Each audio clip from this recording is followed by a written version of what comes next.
All right, hello and welcome to Monsters and Madness. This is our 20th session here on the west side of the Zemni Fields, currently in Pride's Call. Before the recap, though, let's do a little housekeeping for the top of the session. We use music from a couple different places. One of those places is filmmusic.io. Any music that we use that might be from filmmusic.io has information for each song down in the panels.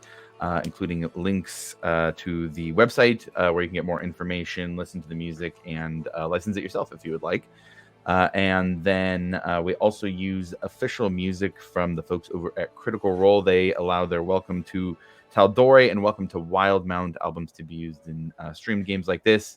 And so we do. So we use them. Information down in the panels for each of those albums as well. Highly recommend that you check them out. Great music all around. For our recap, to get us where we're at today, the last session started off back in the settlement that the campaign is based around, Hope's Bastion, and the party starting to try and figure out what are the next steps given everything that has happened after the dragon attack, finding out about the Myriad and the Red Wells and the different things going across the Zemni Fields. And along with that was the resolution of what happened to Zinnia Hawkins, with her being taken by the Myriad crime boss Ophelia Mardoon. Some of the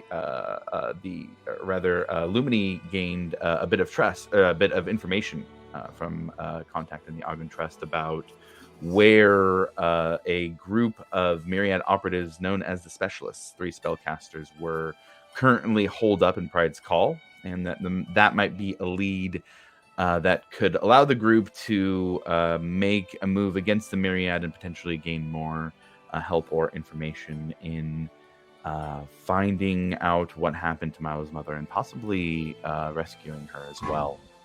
The party got to Pride's Call and following some pathways that Milo had known as a young man growing up in Pride's Call that allowed the group to get there quite sneakily, as well as some stealthy assistance from the new member of the party, Celestina, who showed up in Hope's Bastion as well.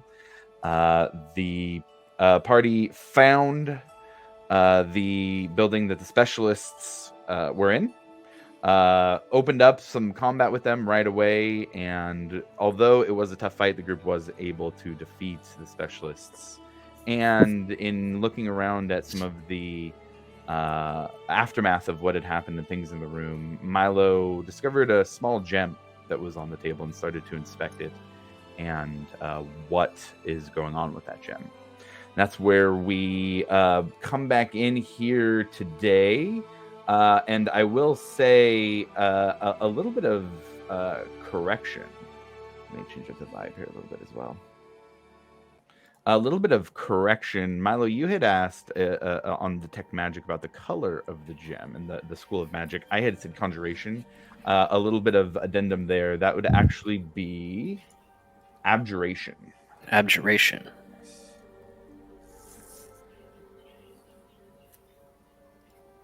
So, Bastion's Watch. You stand here. We'll say that both Rufus and Celestina kind of look a little flustered and say, hey, we need to go get some air and head out to the Night Air of Pride's Call while the rest of the group kind of gathers themselves and figures out what to do next. Man, tough fight, guys. Wow. I don't know if I was going to make it out of that one. Alvor, I swear.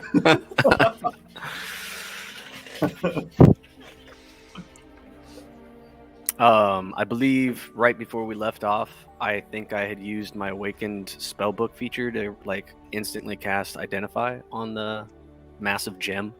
Sure. Go ahead, along with that Identify, roll me an Arcana check.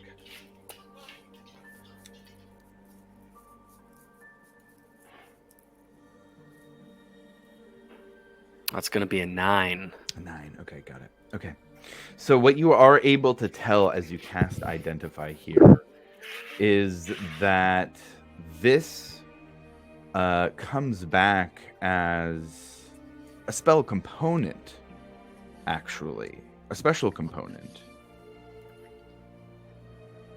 Roll me as well a perception check.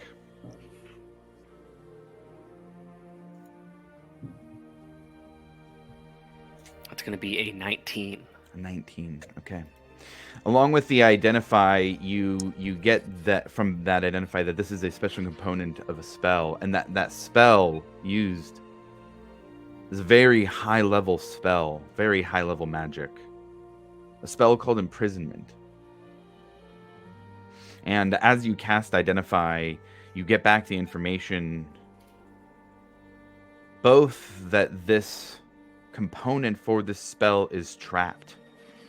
There are magical enchantments keeping it very, very trapped. You're not able to tell what kind of arcane trap is on here, but there is very strong enchantments on it. But you take it and look, and there's a little bit of a candle flickering on the table in front of you. And as you're looking at this gem, you see an odd silhouette inside of the gem itself. And do I recognize that silhouette by chance? You squint and look closer, and with a 19, it's a female figure wearing clothes very similar to the last clothes you saw Zinnia Hawkins wearing. And you said that it's the imprisonment spell, and it's a trap, or it's trapped? It's trapped. So, as like, in, there are other enchantments kind of weaved into this gem. So, as in, like, I'm getting the feeling that if I touched it, bad things might happen? Not necessarily touched it, but if you tried to interact with it in a magical way that was... essentially, if you're trying to change the magic or do anything to... Touching it doesn't seem to be much of a problem. It's more interaction. Okay, gotcha. Yeah. Guys, I think this is my mother. I think she's inside of this thing. Oh, I was about to be like, they turned your mother into a gym. Holy hell. God, I hope not. This mother yeah, already worried. was them. Oh, yeah, that's right. Ooh, damn, son. You got the whole Rizmeister over here, you know? We don't have much time. I'm gonna pick it up and put it in the bag of holding. Okay. How do we get her out? I have no idea. I'm sure the I Cobalt think Soul I Knight have- settlement can help. I think we have some people that we can ask. Yeah, Okay. I might ask my my instructor before we go to anybody else, if you guys don't mind. But Better than the idea I had. Silver Quill. Silver Quill, exactly.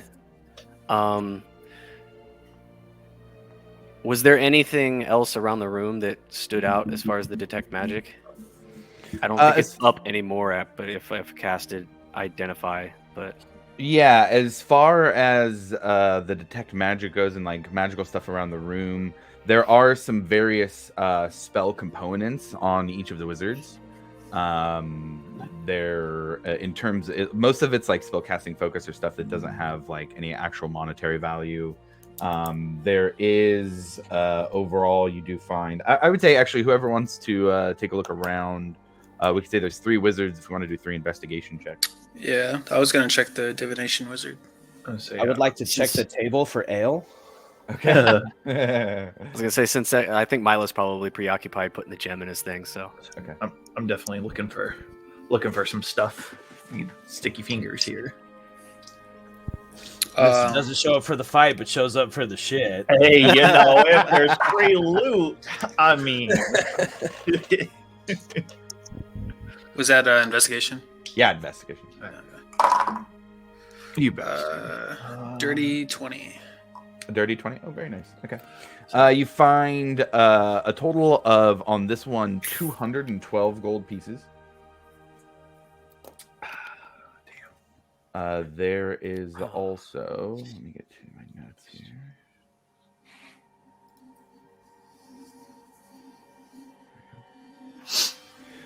Spell scroll of Fortune's Favor. and spell scroll of clairvoyance.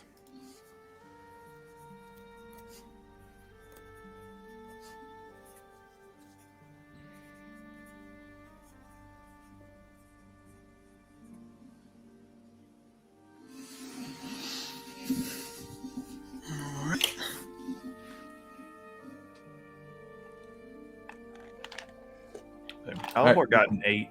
An 8? Okay. Yep. There's still 32 gold on that one, Sweet. That's all I'm here for. and about 20 gold pieces worth of incense. Right, so 32 gold. Was there a body near the door too?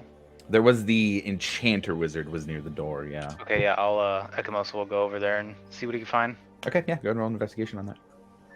How And much Breck, you gold- don't need to roll your passive investigation. You do see there are two mugs of ale here that look like they were drinking. 19. So while everybody's kind of looking around and searching these guys, I'm just going to kind of take a seat, looking kind of exhausted and drinking their beer. Okay, with a 19 on the enchanter wizard, you find that one has 48 gold pieces and 20 silver pieces.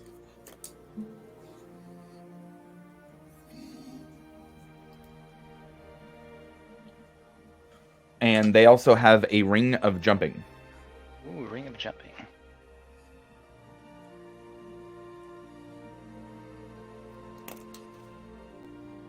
So everyone besides Alivor would get 35 gold. I got my own gold. That's why I didn't give you any. That's all me. You didn't put in on this. I'd have felt up, grabbed the gold, and been like, nothing. I can't find anything. Derek, you said said 38 you said including my- 34? 35. 35. 35 including my 48 and all that, right? I'll divvy that in there too.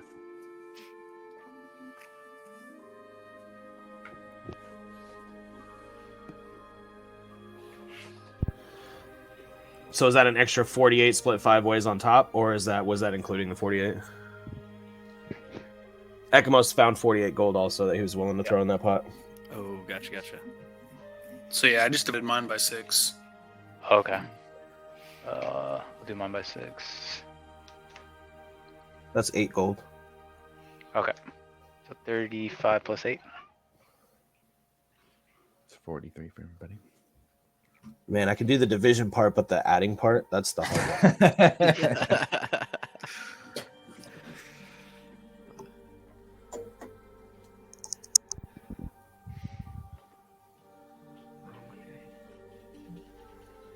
All of a sudden, gold starts getting thrown around, and Breck's math is spot on.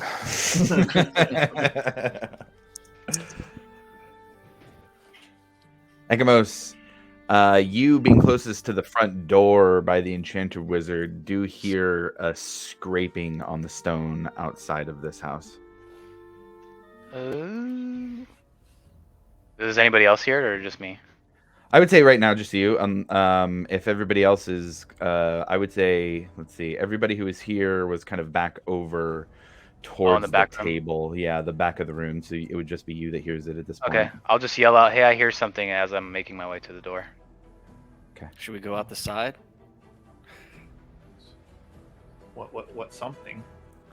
I hear some sort of scraping, and I'm heading over there right now to check it It out. almost sounds like footfall, but the footfall has like a scraping of stone, almost like something would be dragging on it, like something sharp.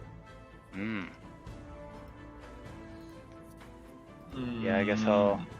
I think I'm done here. I recommend not going that way, wherever you hear that. Okay. Does he hear that inside the door? Yeah, well, yeah, I would say the door would probably, unless anybody had moved to close it, would be cracked a little bit away because it was still, you guys had kind of pushed your way in there.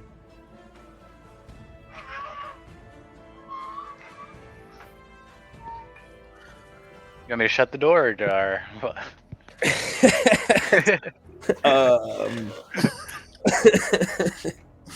That's totally up to you, man. Is there? Yeah. So there's something just right outside the door? Yeah, I hear some sort of scraping on the other side of this wall. Sounds like it's getting closer, probably 15, 20 feet outside the door. Okay, yeah, I'll back off and go to the side door then. You're shutting the door? Oh no, I'm gonna just leave it cracked. Oh, so you're I'm just gonna, leaving? Like, Okay. yeah, I'm got just it. leaving, getting back with the group. Yeah. Side door is open as well. I would say Varric and Breck, you guys being by the table, you both hear something similar coming from that door. Shit.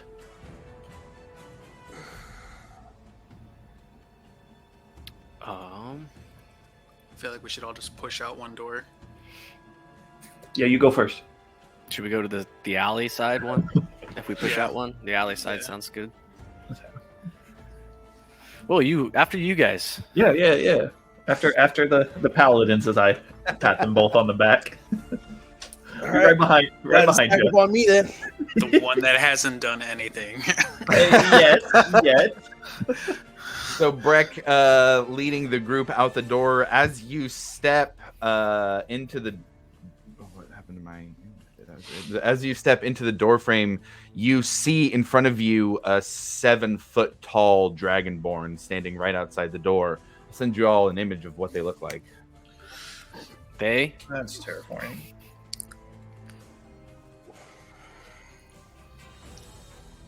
Oh, Hey. that's kind of Don't like that. cool. Yeah. Holding an axe, a great axe, I should say, in its hand. It raises it as it looks to you, Breck, and says, "The talons of Tiamat are here." Let's go ahead and roll initiative. What the fuck? Oh, hey. Wait a minute. What Right the on. hell? Come on. Oh no. Ooh, let's go. I'll go ahead and tell you guys, if you had just dipped out, then you could have dipped out, but you waited a little. figured we were on too a time long. limit. Yeah, there was the time Oh limit. well. That is okay. That's right. Okay, let's get things set up here. Hey, not bad. All right. Oh, very bad. Very bad. Very bad over here. How you doing on gas there, Oh. Varric? How you feeling, buddy? I think I got a couple first slots. That's it.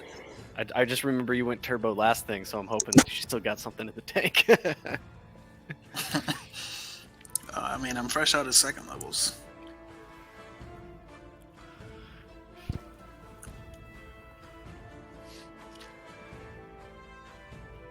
How big is the alleyway?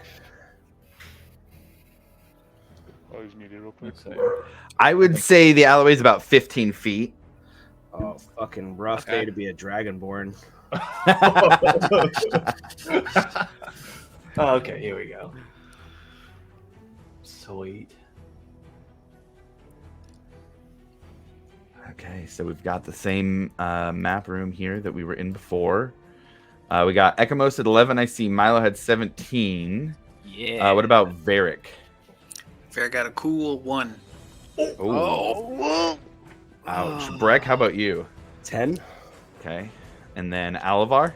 Alivor got a beautiful natural 20 for a total of 24. Nice. It's a way to- Okay. It's a way to come back into the game and just start it off right, man. Oh yeah. Hopefully we'll see how this roll goes, you know. Yeah, yeah. We'll see how the countdown goes. He was so fast, and then he got beat down. Yeah.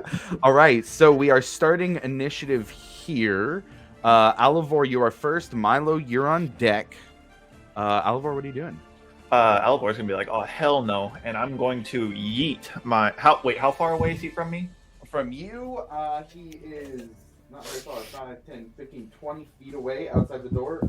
Beautiful. That's exactly what I needed. All right, so Alivor is going to yeet his myriad poison dagger at the dragonborn. Oh, shit. All right, go ahead and throw that dagger. What do you got? 23. 23 will definitely hit. Yeah. All Go right, ahead and roll some damage on that. Let's see here. So, and then I'm gonna burn the last charge it has on it. Okay. So it's gonna do. Let's roll that right quick. So it's gonna do 7 points of piercing damage. Okay. I need it to make me a Constitution saving throw. Okay. It's a 22. Yeah, okay, so it saves. So if it's going to do that, I'm just going to go ahead and roll 7 of them. Okay, 1 second. I got to get all my d6 real quick. Yeah, roll all the dice. It's always fun to roll all the dice. I was going to say, yeah. 3, Poison's 4, vicious, dude. 5, 6. And he's only going to take half damage because he saved. But I don't know if I got, why not?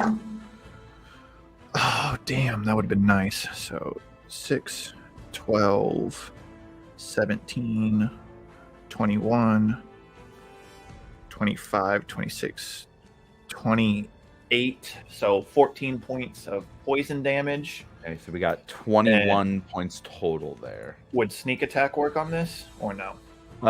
There is an ally within 5 feet. All right, that cool. would actually, yes, the sneak attack would apply there. So okay, so plus another 6 points from the sneak attack. So there's 6, and that is full damage, not. And wait a minute. And then I also have. I'm gonna burn a bardic inspiration points to use my psychic blades on it as well. Okay, as a bonus action. It says when I hit a creature with a weapon attack, I can expend bardic inspiration to deal nice. extra damage. Okay, So- yeah, totally. Oh, I'm thinking rogues. Yeah, totally. Yeah. Different psychic blade things. Yeah. Okay. Yeah, so that's gonna be another 10 points of psychic damage to it. Jesus What? Christ. Who is the bard just dealing 37 damage out the gate? Yeet. As you see Breck and Varric, you see this knife fly by your heads and it hits this dragon in the shoulder, and you see kind of just this it kind of winces as it kind of pumps the poison in, and it takes a look up at all of you and just kind of nice throw. Alvor just shrugs, be like, I shouldn't have been in a doorway. Yeah, that was a pretty good hit. You can see a little bit of kind of like a blue-black blood falling from the wound. Yep. And I think that is my turn. Okay, very nice. Milo, you are up next. Ekamos on deck.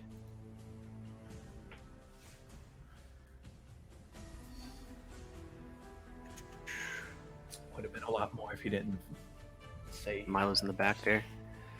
Yeah. Um, You'd only be 5 more feet away, so 25 feet away from the front. So and then that's Alivor right in front of me, right? Correct, yeah, with Ekamos off to the side just a bit. So Milo's gonna put his hand on Alivor's shoulder real fast. He goes, "Make sure that you guys pay attention to watch your back." Where Ekamos heard that other guy. I'm going up top, and then I'm going to instantly swap places with Blot. Okay. Now, where did you have... I have the familiar... He was here. dead center above me, where I was sitting next to that little L-shape wall in the middle of the Oh, room. He over should here? be dead center of the entire but he was on the roof. Okay, got it. So let's get to the flight.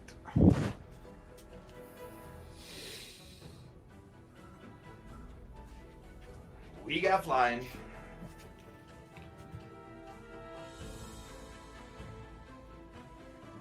Oh, it's got a little circle to hold him. That's awesome. And then gonna do bonus actions. And then I am going to make my way towards the edge of the roof where Alivor just attacked the other guy, and I'm gonna hide. I'm gonna hide before I go over there, actually. Okay. So kind of over here a little bit into this corner?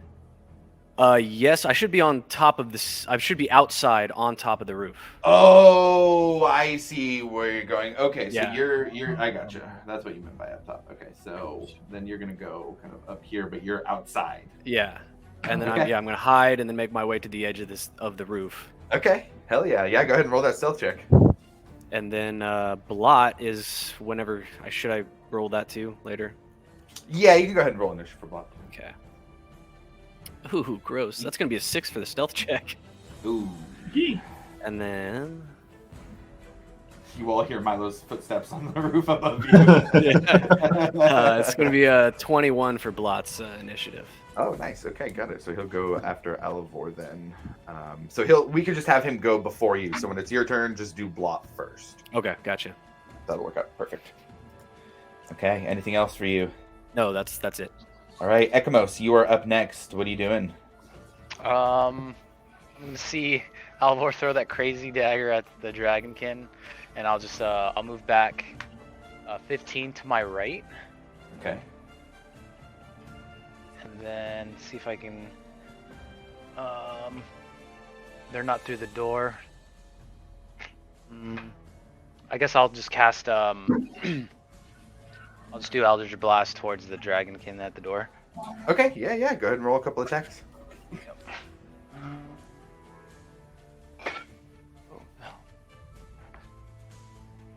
15 plus 7, that's 22. 22. Yeah, that'll hit. 22 Yeah. for the first one, Okay. Yeah, that'll hit. and 14 for the second. Second one will not hit. No, Okay. It kind of goes through and just kind of glances off and hits the building behind in the alley. Okay. So the first one will do 8. 8 points of damage. Okay. Got Yep. it. Okay. It hits and kind of he takes a little. He moves. He feels it, but he's still going. Cool. Yeah, and then I will just chill right there. Okay. All right. Breck, you're up next. They rolled some pretty low initiatives. I'm going to bonus action, Channel Divinity, Fury of the Okay. Tides. Okay. And then I'm going to attack with my Mace of Swells. Okay. Go ahead and roll an attack. 23 to hit. Yeah. 23 hits.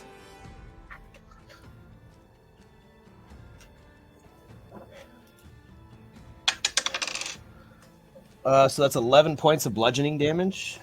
And he gets pushed back 10 feet. And if he Okay. slams into any object, he takes an extra +2 bludgeoning damage. Not quite. It was a 15-foot alley, so he still has a little bit of direction to go. But he All does right. get pushed back. Run me at him so I can hit him again. All right. And how much? That was 11 points of damage, you said? Yes. Okay, got it. Let me mark that. After taking the Eldritch Blast hit, you see him kind of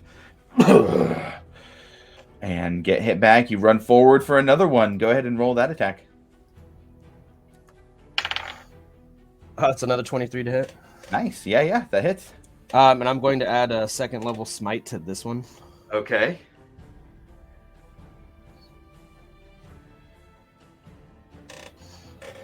So that is 11 points of bludgeoning damage. Nice. And then +2 if he slams into that wall now. Oh, because it's another the pushback. Yep. That'll last for Okay. 10 minutes. Oh shit, nice. Okay. And that just happens. They don't get any saves or anything. They just get pushed back. Yeah, if they just get Okay. pushed back, and if they hit any object, they take So it will hit that time. So that will be an additional 2. So that's 13 total on that one. And then the smite, which is 3d8. So 9, and then 14 points of radiant damage on top. Nice. Breck, you go up and hit hard. Breck is just going boom, hits him back, just runs straight forward with another one, boom, and hit him. And he starts to lose a little bit of grip on the axe and look up. And as he brings his face up, there's blood pouring from his mouth with this very surprised look on his face. And then, I'm just going to hang out right in front of him. Okay. So he would have got pushed back that 5 feet there. All right, it's going to be his turn next.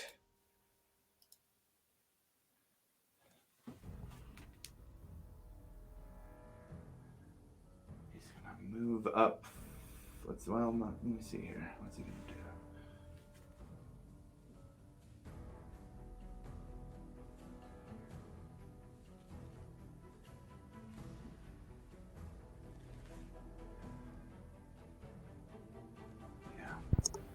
He's going to step forward, Brecken, with blood kind of falling from his mouth. You see him kind of And you see a black and purple flame start to build up around its mouth as it blasts out a necrotic breath in a 30-foot cone. That's going to go through the door. It's not going to go out wide because it's going through the door, but it is going to hit Varric and Alivor as well. I need all three of you to roll wisdom saving throws. And then everybody within 10 feet of me gets an extra +2 on that, but I don't know if I anybody don't is. think anybody is. Yeah, you pushed out a little too far. Dirty 20 for Varric. Okay. It saves for both. I got a 13. 13. Okay, so that is a failure for Breck. Breck, you are now frightened of the Dragonborn as you being in front kind of take the brunt of this necrotic breath, almost slowing it down for the two behind you who take this hit. And let's see. So half damage is going to be 16. So Varric and Alivor both take 16 points of necrotic damage. Breck, you take 33 points of necrotic damage. Breck is down again. Okay. Looking outside, Varric and Alivor, you can see Breck fall as the now very hurt Dragonborn stands above him. Back on the other side, we have the other Dragonborn's turn. It's going to move in 5, 10, 15, 20.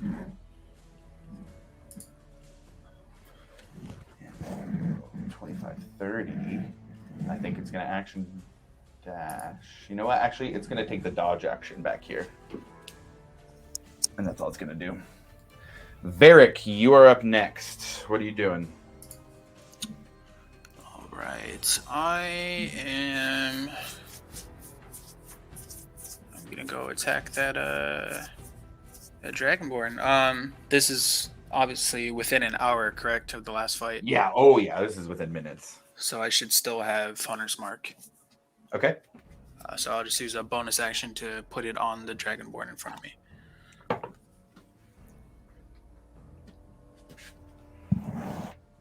You do so. And then I will make an attack. Okay. Go ahead and roll an attack.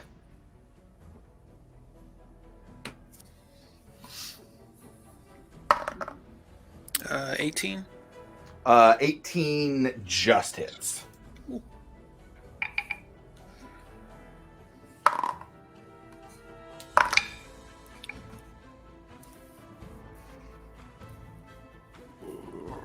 Let's see. I will. So that's going to be 8 with the glaive, and I'll put first level smite into it. Okay. What's the total on that? Let's see. 21 total. 21. Flavor that fatality. I see Brett go down, and I'm just gonna make it quick. Like as soon as I see him going down, I'm already on the move, and I'm just gonna it's gonna be super quick. Just take the head clean off. Okay. And as you are running up, you see it start to speak to you. You will feel her fire. And as they finish the word fire, just off with their head.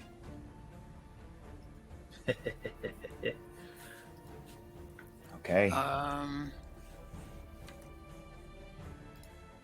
Yeah, Anything I else? don't think I can do anything else. All right.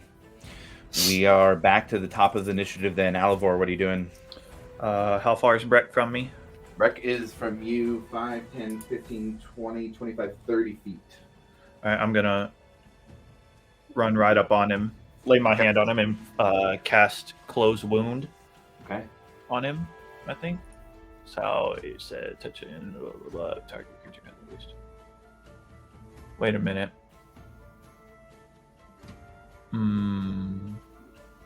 Can I?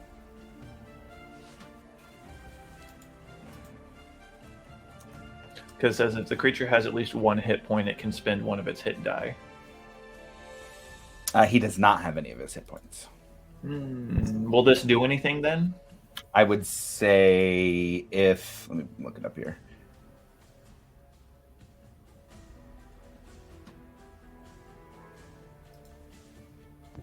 If you want, I can send Beelzebub over there, and I can spare him.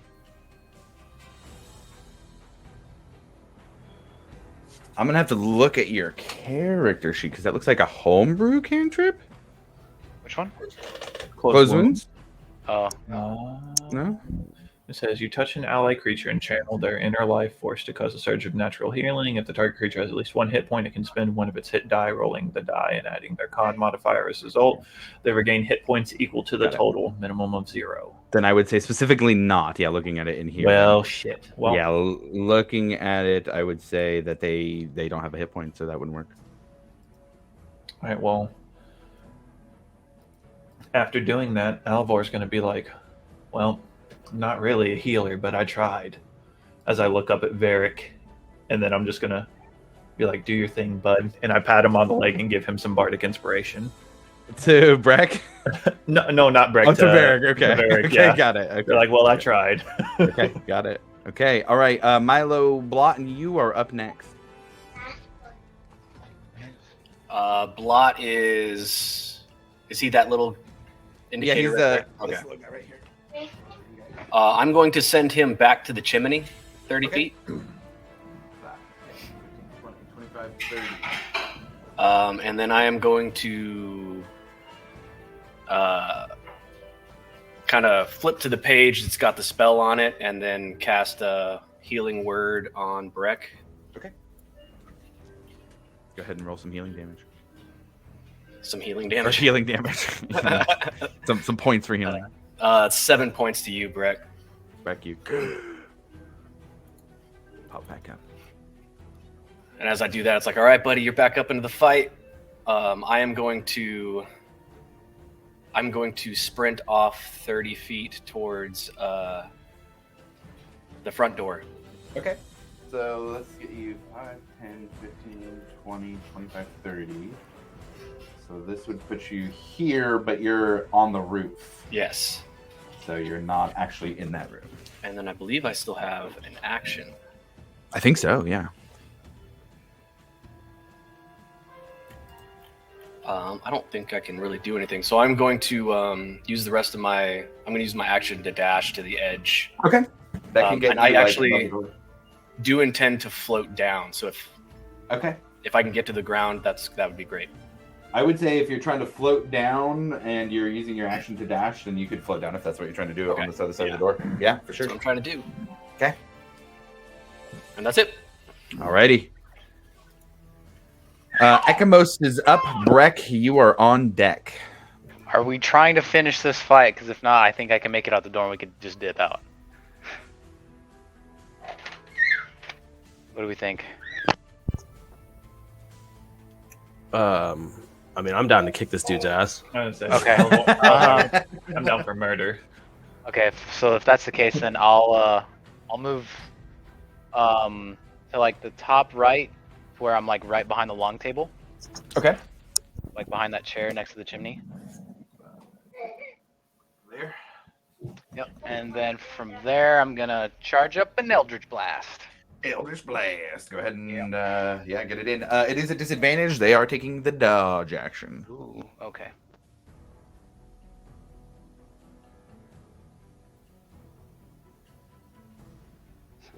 Alright, so 14 was my lowest with this +7.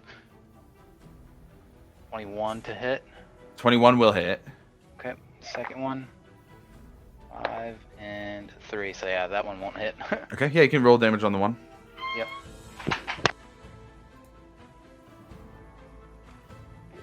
It's gonna be 11. 11 points. Okay, got it. You see it kind of, and kind of, he's able to dodge the first one, but almost in dodging the first one, the second one is able to come and hit him. Yeah, slows down his step a little bit, but doesn't draw any blood. All right, and yeah, I'll just hang out there. Okay, Breck, you're up next. I'm going to stand up. Okay, that'll be half your movement. Kind of post up behind the door on Alivor's right.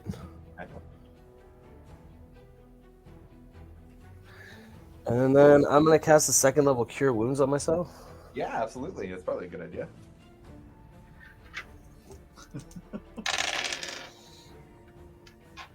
+2. That's 11 points of healing.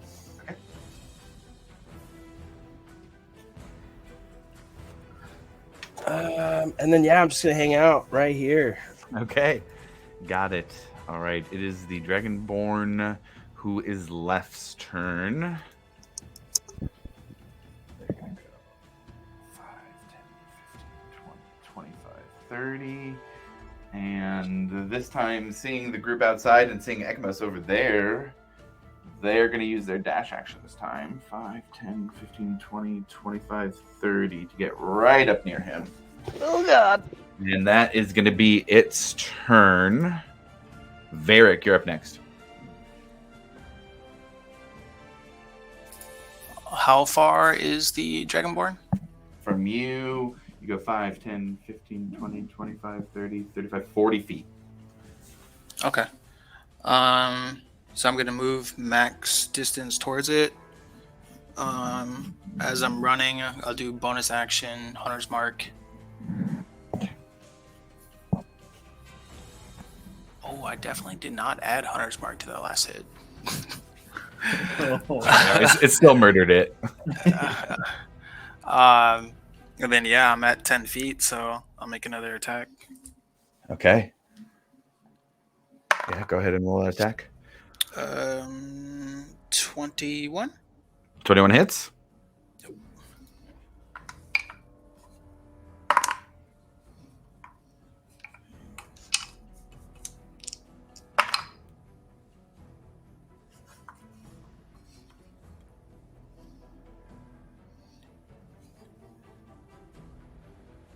I will put a first level smite into this one. Okay. Varric's glaive glows bright with the dawn color of Pelor. Okay, do some counting here.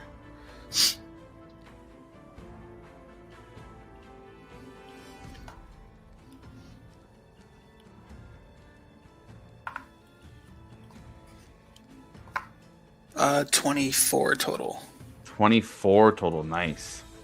Okay. As you slice down, its focus is on Ekamos, and you come down, slicing it along its back, cutting through one of the plates of armor that it is wearing. And that's going to be my turn. Okay. Alivor, back to you. Milo, you're on deck. So Alibor's just gonna get right in the door here, actually. Okay. Like just inside the door to where I can see everything. Yep, about there's good. And just off of looks, does the Dragonborn look like a smart person? That's the Dragonborn. You could take the time to try and no, really judge the inside, but I would say it's been quick enough. It's hard to tell. Quick. Okay. Well, we're just gonna go ahead. They're not casting spells that you've seen, is what I'll say. Okay.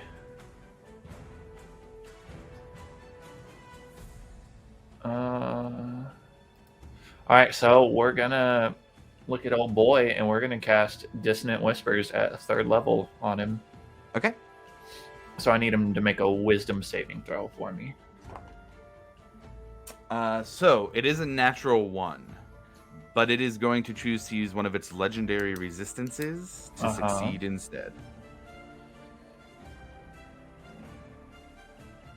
That son of a bastard. All right, well, that's not very nice of it, so... Burns the resistance, though. Yeah. Psychic damage must immediately use its reaction if it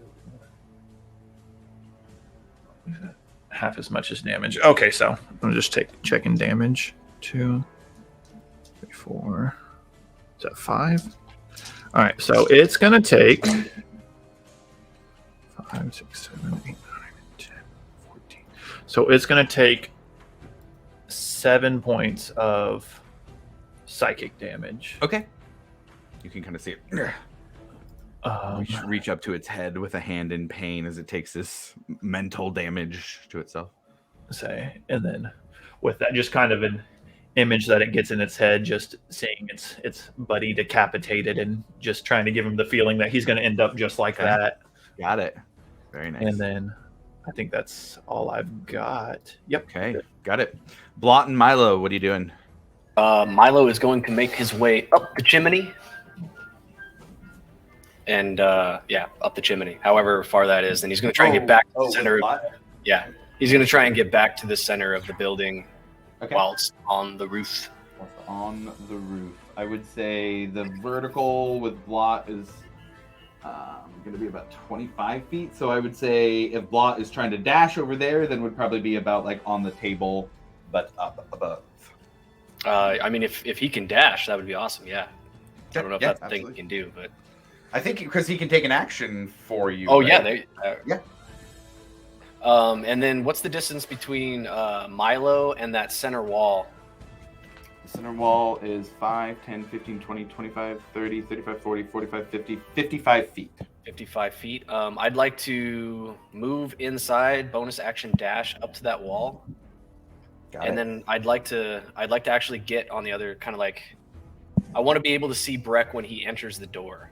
Okay, yeah, you can get right there. And then I'd like to hold an action for Vortex Warp that as soon as he enters the door, I'm going to put him right behind the Dragonborn. Okay, got it. And that is my turn. Okay, Ekamos, you are up. Breck, you are on deck.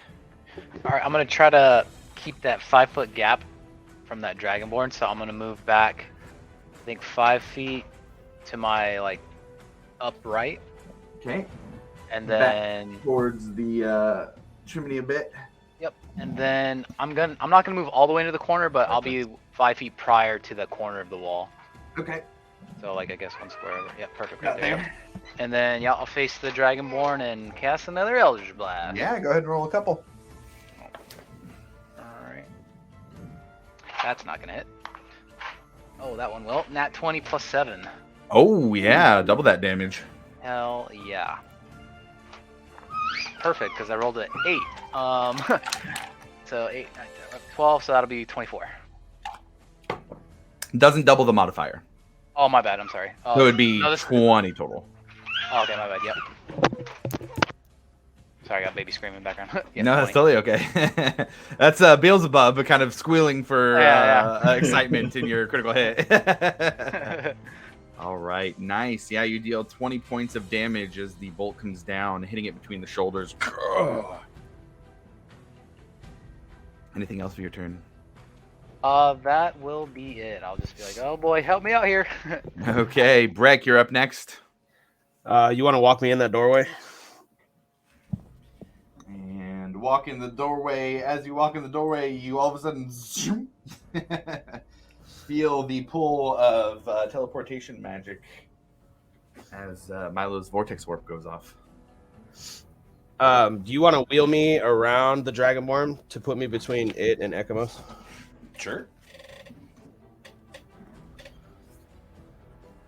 And then, yeah, I'm going to attack with the mace.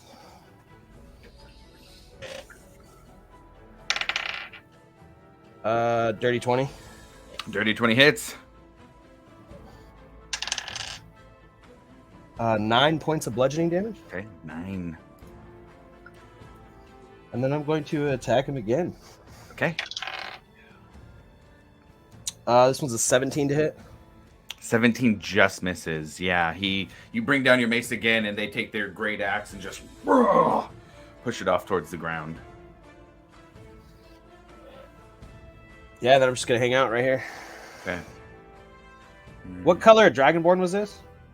Kind of like it's got a like a pale skin, like whitish blue. But if you're picking out like type of dragon,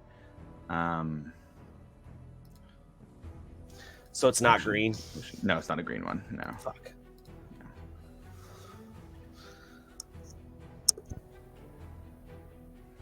Okay, let's see here. Breck and Varric, need you to just roll these for me. Give me a d20 each. 16. Okay. 17. Okay.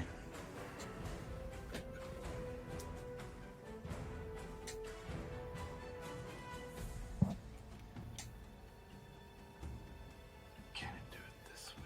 Staying within 5 feet there. Yep, I think it can. It's going to step over, turn towards Varric and Milo, and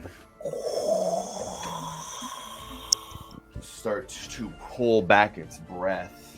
And actually, as a matter of fact, 25, 30. It will move up 5 feet to Attack of try opportunity. and that will be opportunity attack, but it's gonna try and get all 3 of this group over here, and it'll try and take the opportunity attack to do so. That's a crit. Kill him! Kill him All before he right, does all it. right. Give me the number on this damage. This is an important roll here. I'm out of spell slot, so I can't add smite to it. Okay. Oh.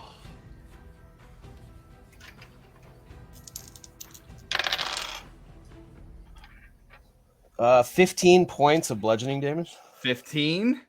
You needed 14. Flavor that fatality Let's for me. go. So as he kind of steps away from me, I'm just gonna catch him right in the ribs with the mace, just kind of shattering everything in between. And it just you see Varric right in front of you. The metal just bend, almost as if it is heated metal that a dwarf was making in a smithy. You just cracks through, going halfway into the torso of this dragonborn as it kind of just sits there hanging on his mace with a surprised look on his face.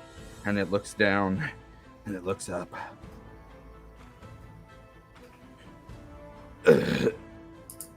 And as it tries to gather the necrotic flame, it falls down to the ground dead.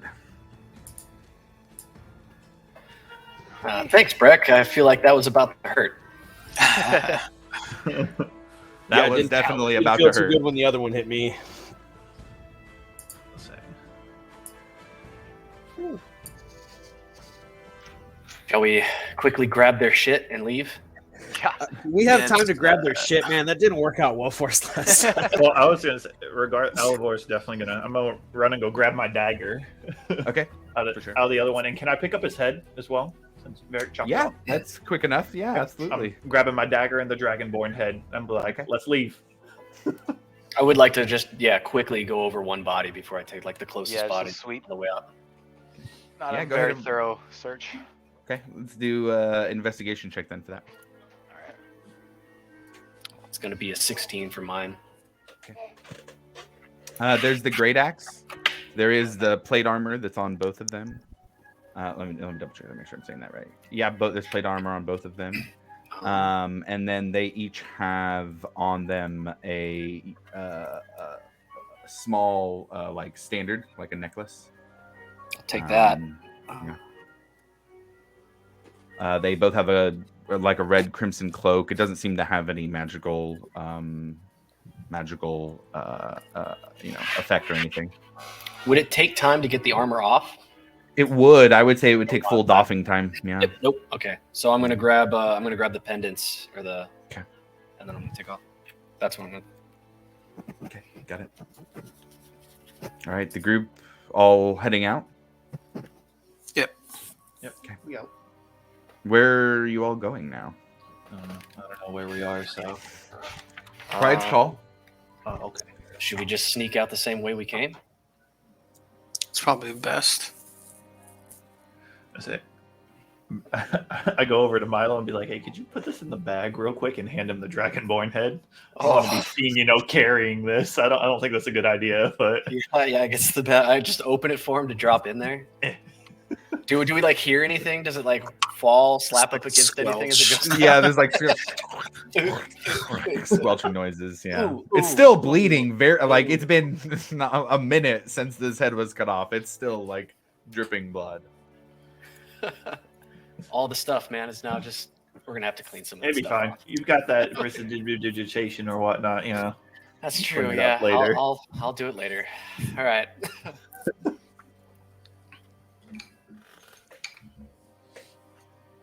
Yeah, I'd like to maybe begin. So you're all stealthily heading out of moving. town then? Did we Moving do back like a there. general search of the place before we left? Definitely did I- detect magic on the location. Right, there was Yeah. detect magic going on. I think there were people looking around. I want to say Milo did an investigation check to look around the room too. I but searched I the would tables. say that that you guys as a group kind of didn't see much. And as you kind of looked in there, you could tell like it almost looked like this was not meant to be like a long-term situation. This was very Okay. much almost just like a Saw those different colored floorboards, and I was like, "Hey, man, that is just layers of paint that needs to be done on new prints. So that's suspect right there." Okay, got it. So what I'll say is that you guys meet back up with Celestina and Rufus, and let's look up see if Celestina would have another. Pass without trace. That's what I was Yeah, looking at, because if I assume that she would use that if it was available. So I'll give that to you guys if it's We've just been using all her slots. there. Hey, heat this metal. Use pass without trace.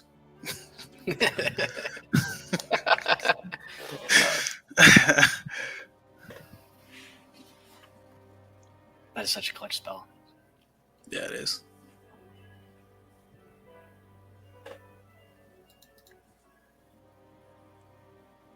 Okay, so they had it prepared and they did have slots, plenty of slots.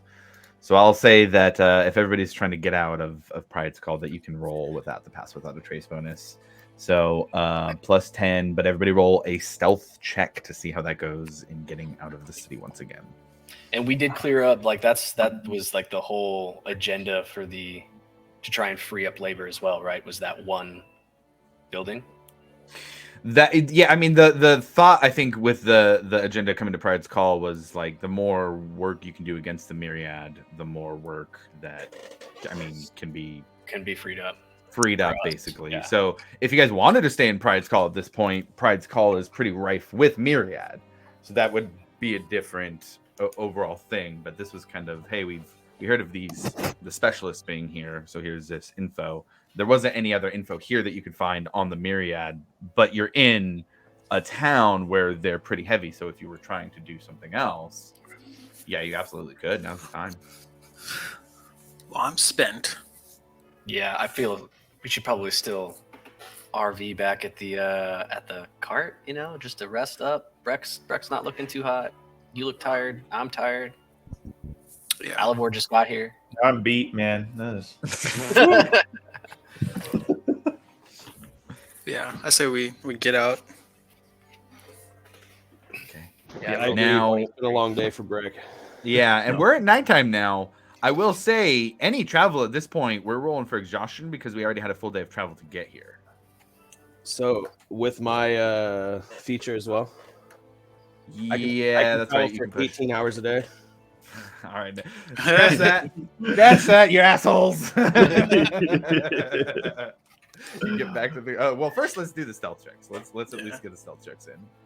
I am going to guide myself on this. You have Bardic Inspiration, by the way, too, unless you used it in And the the fight. plus 10, right? And plus 10. I think you need to. Oh, no, I definitely need to. What's your Bardic Inspiration? D8. Wow. Okay. Oh, no. That doesn't want you to sound be good. stealthy. I really love disadvantage. I think it's really cool. He's tired. He's That makes it tired, so okay. interesting. Uh, I feel like my character's more interesting because I have disadvantage. So with a plus 10, I got a 12. Oh, Oh, sorry. I agree. Yeah, that's the perfect reaction to that. so with how a does plus 10 guidance and Bardic Inspiration, I got 15. That's actually, I rolling think, all worse. ones. It's a hard that's worse. 115. I rolled a 3 and I have a -1 on stealth. Oh, okay. So we do our roll, our stealth modifier, and a +10. Yes, Yeah. that's what Pass Without a Trace does. It's insane. Okay, then Alvor got a 29. 29. Nice. Yeah, bringing up the average. Yeah, group stealth checks, that does make a difference. So. Okay. It's a 24 for Milo. 24. How about Ekamos? Ekamos 23. Nice, solid. The paladins. That's pretty good overall. And a 12 is Paladins. not. 12 isn't terribly low. It's just low for having Pass Without a Trace. Well, with my rolled a- disadvantage, so I rolled a 17 and a 1. So Oh, Yikes. ouch. That's awesome. Okay. Yeah, I rolled a 1 on that bardic inspiration. God. It's like, oh, I took out my -1.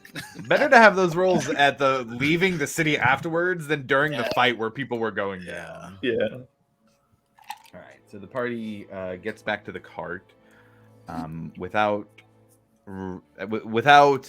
any, at least, outward interference, and anybody coming out to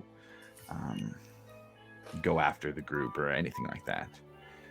And you get back to the cart, hop on, and start heading back to the settlement. Is that the game plan? yes, I Okay. think. Yeah. Just the meeting happening here soon. We should probably get back. Go ahead and roll that. I would say that was the whole point of us coming anyways, was just to find his mom or find information. So Yeah, go ahead and roll that cart check. Oh, that one's a 7. 7, okay. The It's been, horse. it's been a long day for me, man. Yeah, the horses are a little spooked. It's been a long day for them too, and it is a little bit slower travel than the group would kind of be used to in good conditions. But you're able to make it through. It's a clear night at this point. You can look up and see Katha and Rudis. Milo, your mind is on the gem that sits in your bag of holding.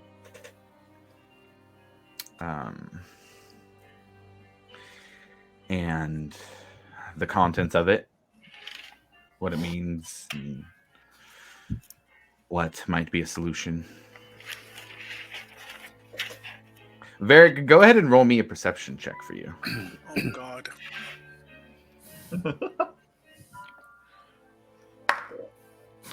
More fish. No.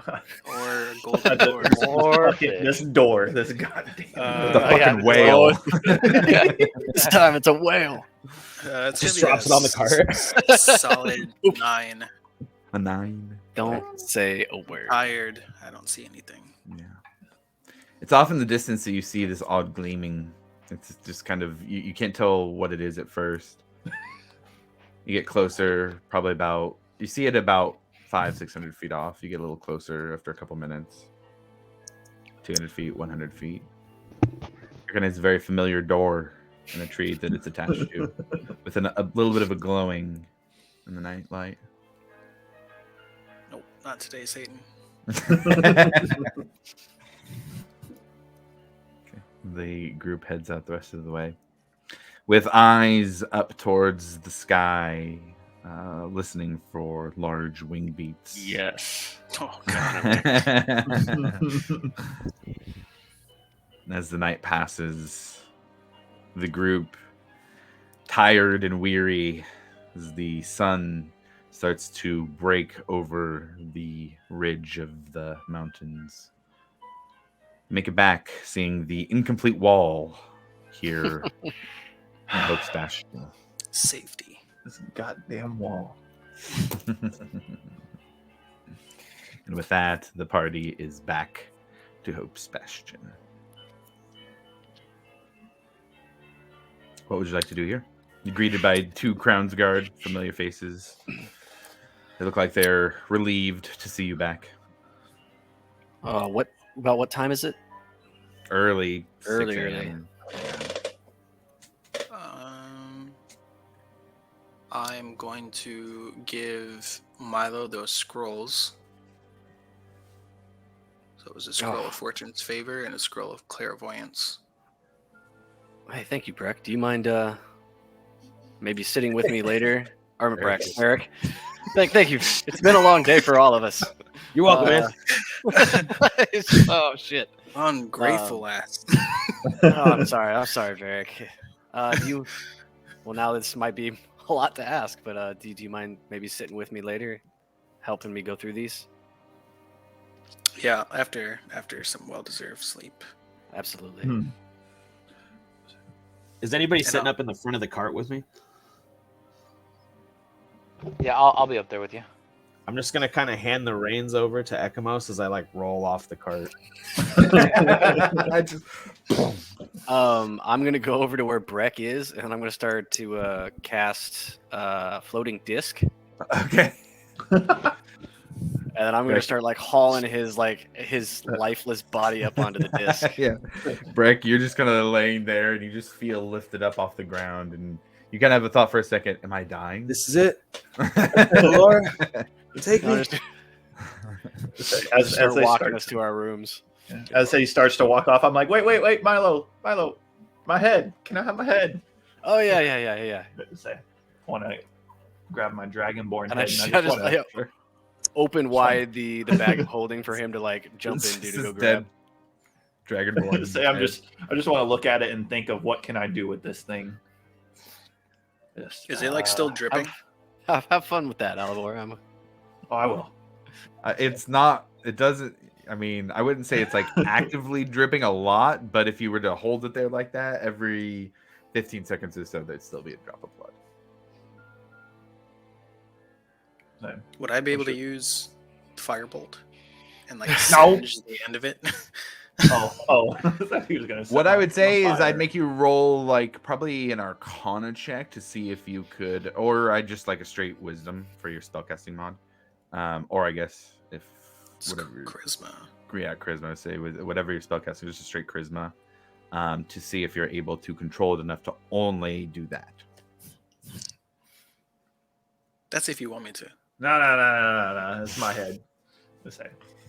I kind of want to do it just because. What you trying to do to my head? You trying to burn my head? This is we don't take trophies. This is our like one trophy that we have. Put this. That was a 19. I guess. You shoot a firebolt at it at an angle that just kind of brushes it, and I don't know if it's technically cauterizing because they're dead, but it stops the bleeding from happening at least. Post-mortem scabbing. Yeah. Just burnt dead flesh smell. Amazing. Just for you. Ekmos, what do you do when you get back? I guess since Rex fell off the cart and Milo's helping him out, I'll try to get the cart over to the stables, and I was gonna Okay. actually head to the weaponsmith and see if he can do something with some of my items. Okay, got it. You're able to take the cart back to the stable master. Lorena and Red are there to take care of Dwayne and Johnson and get them stabled up. And no issues there at all. You walk out, ready to go over to the smith to see if they're open this early. You see That's Varric right. and Alivor kind of arguing over this dragonborn head. I'll just look and like kind of shake my head and like chuckle a little bit. And as you do, you hear a voice in yours. Oh. It is a bit sinister sounding Ooh. in nature. And let's change this up here a little bit. And it says to you, the ball needs blood.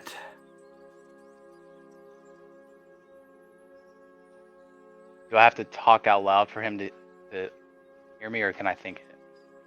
You're not sure? You can certainly try. All right, I'll just think in my head. What blood do you seek? The ball is very powerful.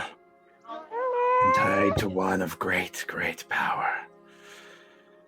One who lies beyond the divine gate. Blood. Sacrificial blood must be given in the bowl in order to reprogram it.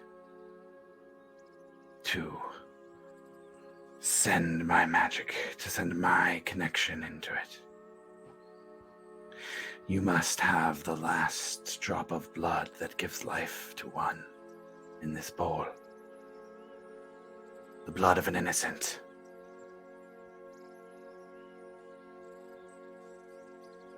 How soon do you need this blood? You feel a pain in your head. At first, it's a little bit of a pressure, but it pushes outwards until it feels like a sharp pain. The sooner it happens, the sooner both of our powers grow.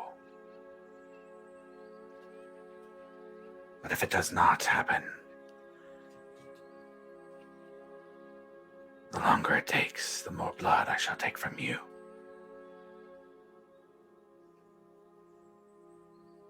I'll do what I must.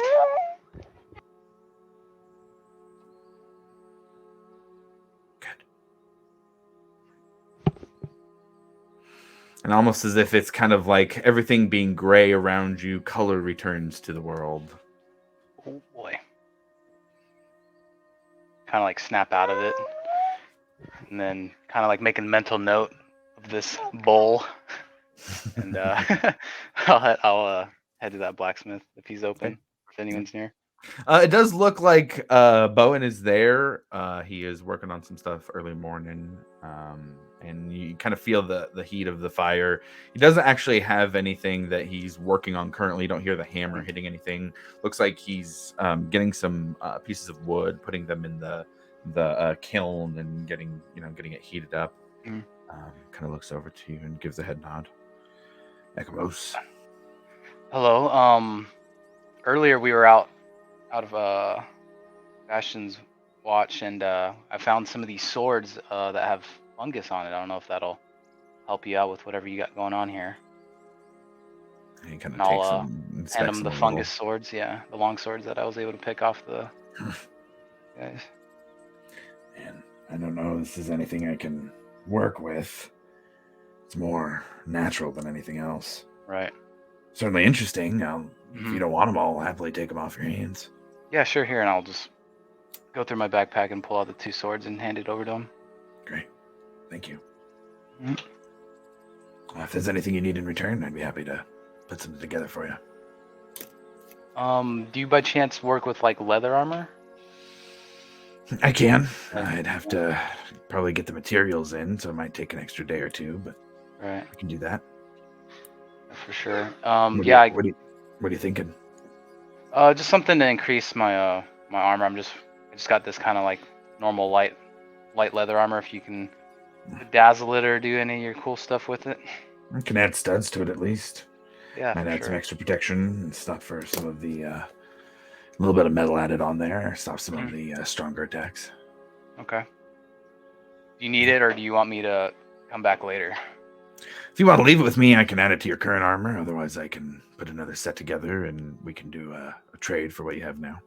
Sure. Yeah. How long you thinking? Like a day or two? Come back in, if I'm doing it from scratch, come back in 2 days and I'll have it for you. Okay, sounds good. And I'll just slowly start taking off the armor to hand it over to him. Okay.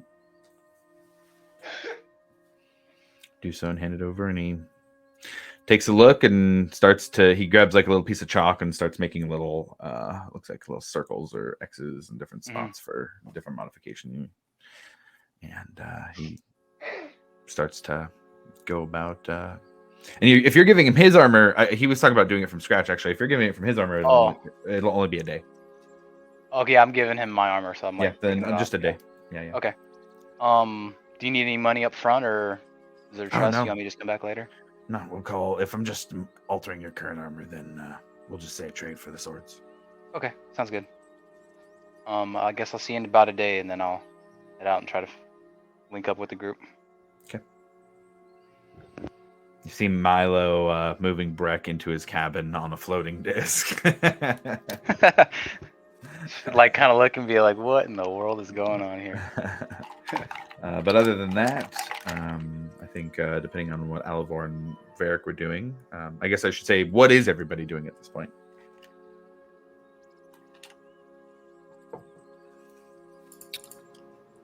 I would be heading back to get some sleep. Okay. I was pretty spent. For sure. Might as well go back and take a nap too. You know, pretty tired from all the battling and whatnot.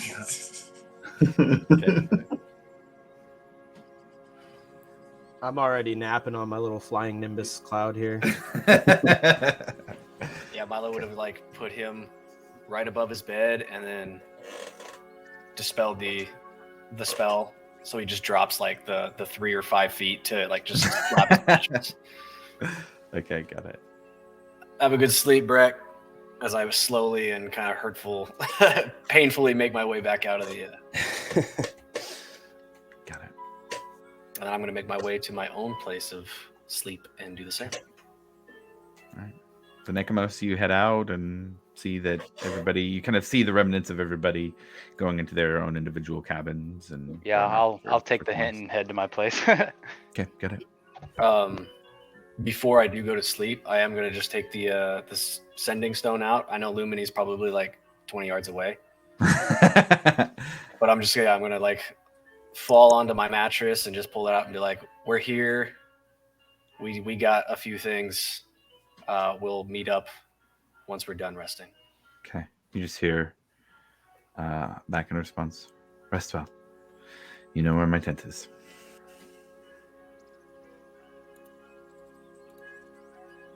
Okay. And everybody, as the sun starts to lift a little bit higher in the sky, everybody goes for much needed delayed rest here in the morning. And I'll say everybody can go ahead and mark a long rest. Alvor, while you're asleep,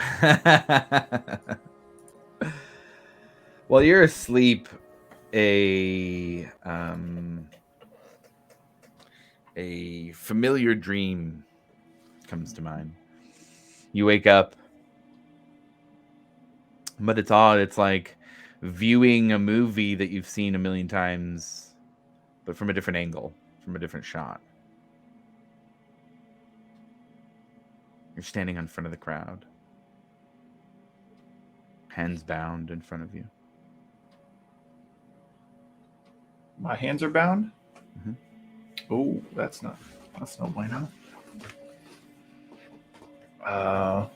Just gonna kind of worriedly see that my hands are bound. Just look around in my area, and noticing that I'm in the same like area of the dream. I'm gonna be looking for the reoccurring figure that keeps the out of place figure that keeps appearing. Yeah, go ahead and roll a perception check.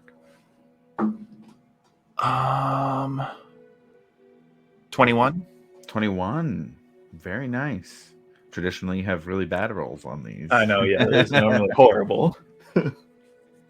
Something about being at this different perspective, you're not looking at the backs of everyone's heads. You can see faces now. Very quickly, you look up to the back of the crowd and see the plague mask style face looking back at you. As you see it, it turns, and almost as if it is looking directly into your soul, locks eyes with you. Say, what do you want from me?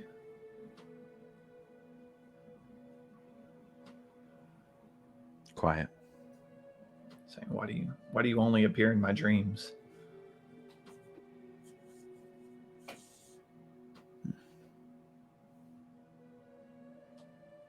Roll a persuasion check on that one. Oh, okay. Yes, sir. Yes, sir.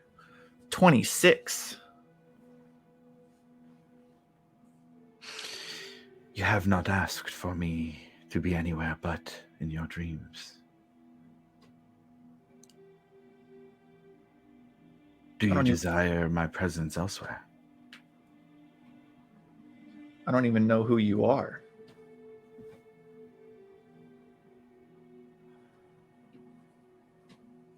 Who are you? I am all the parts of you that want to hurt all of those who did what they did so long ago. And as they say that, you feel a hand grip onto your shoulder and push you forward.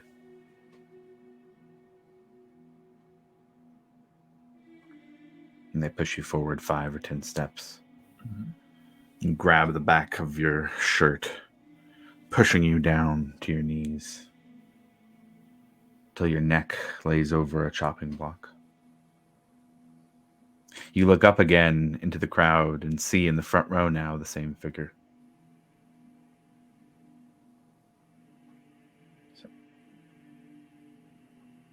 Can you help me get what I want?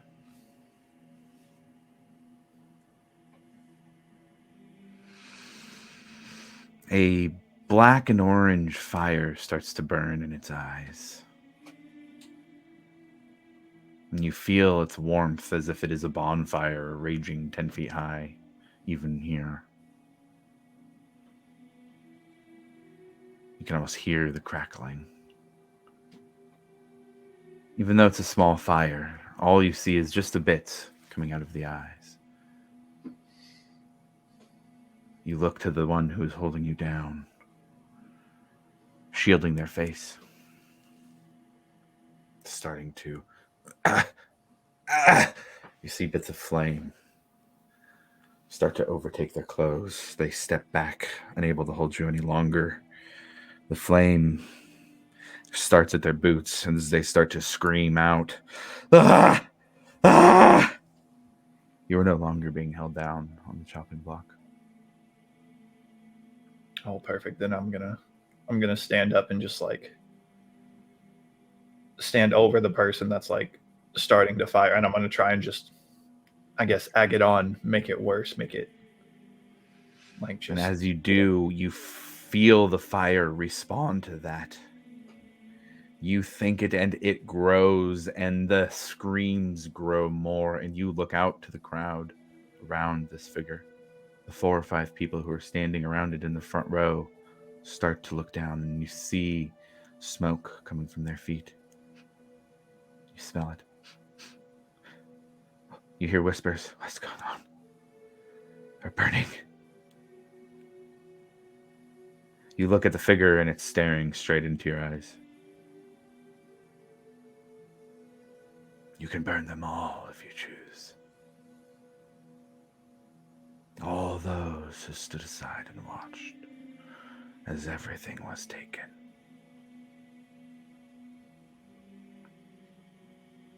And just hearing that, like, I wouldn't say gets me excited, but it gives me that feeling of, I guess, power, and I like it because I feel like I can finally get back at those, and I'm 100%. I'm all in. Like And you I look am. out to the crowd, and this dream changes. What has been a nightmare to you without power, feeling powerless to watch this scene over and over in your head again 1,000,000 times, changes. You look out over the crowd as all of them start to burn. The fire and smoke rising from the ground. You hear their yells, their screams. And you look to your right. And there she is, standing there. Tears falling down her face. Thank you for saving me. Thank you.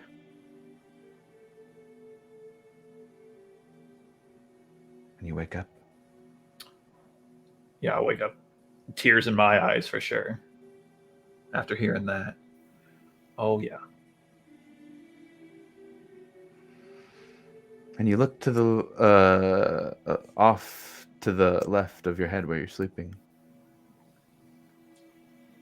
Something there that wasn't there before. It's a rapier. ornate handle with a orange and black flame trim on it.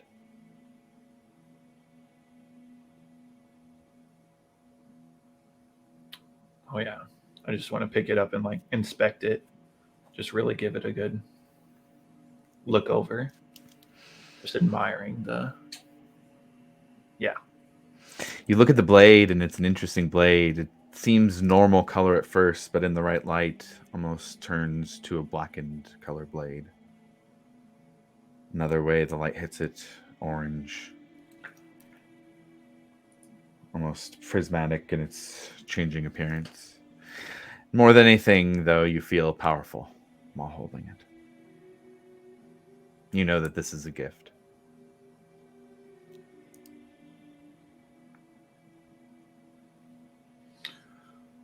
Yeah,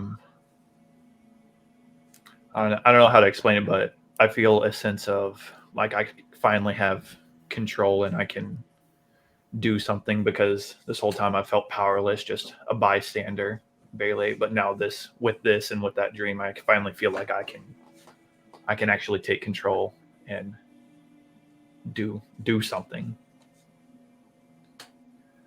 Big fan. Yeah, and that's 100%. Like that's okay. Putting that sheath in that or whatever, and that is my A1 weapon right there. Okay, do so. And for the next session, I will have that in D&D Beyond for you for all of the details of what that can do. Amazing. Thank you. Mm-hmm. And you look outside under the crack of the door, and it's kind of interesting because it feels like it should be dawn, but the oranges of the light coming through the door are more dusk, and you kind of remember that it's a sleep that was started in the morning, and everybody comes to here in Hope's Bastion in the evening. And dusk is when we start our day here at Hope's Bastion. As everybody wakes up, what would you like to do to end the day, I suppose? We kind of change up the vibe back to the rest of the settlement here. I think I'm starving, so I'm gonna go grab some food and maybe some beer. Yeah, definitely making the way towards the tavern. I'm making my way down. Yeah, I'd be making my way over as well. Okay, got it. I'm gonna go check in on the blacksmith. Okay. It seems by the time you get there, he's not working on it anymore. He does say, yeah, still a few things I need to change on it. Okay. Probably tomorrow morning, tomorrow afternoon. Sounds good. Okay. I Josh, would like to make my way over to the Cobalt Soul. Okay, got it. Yeah, absolutely.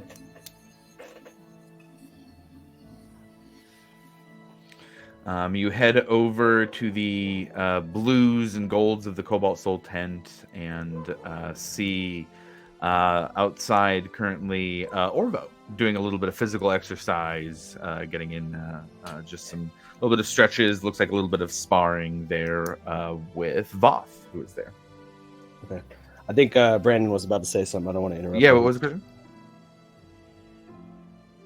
Muted. Oh yeah, I was gonna ask, how long ago was it that I gave Bowen that armor from Nortec? I think about 3 days. About 3 days. I'll have to go back and look for sure, but yeah, 2 or 3 days currently, but yeah, I'll have to go back and look for sure. Okay.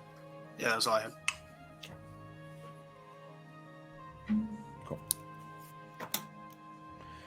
Yeah, so you head over to the Cobalt Soul tents and see Orvo and Voth out there kind of doing some exercise, little monk sparring.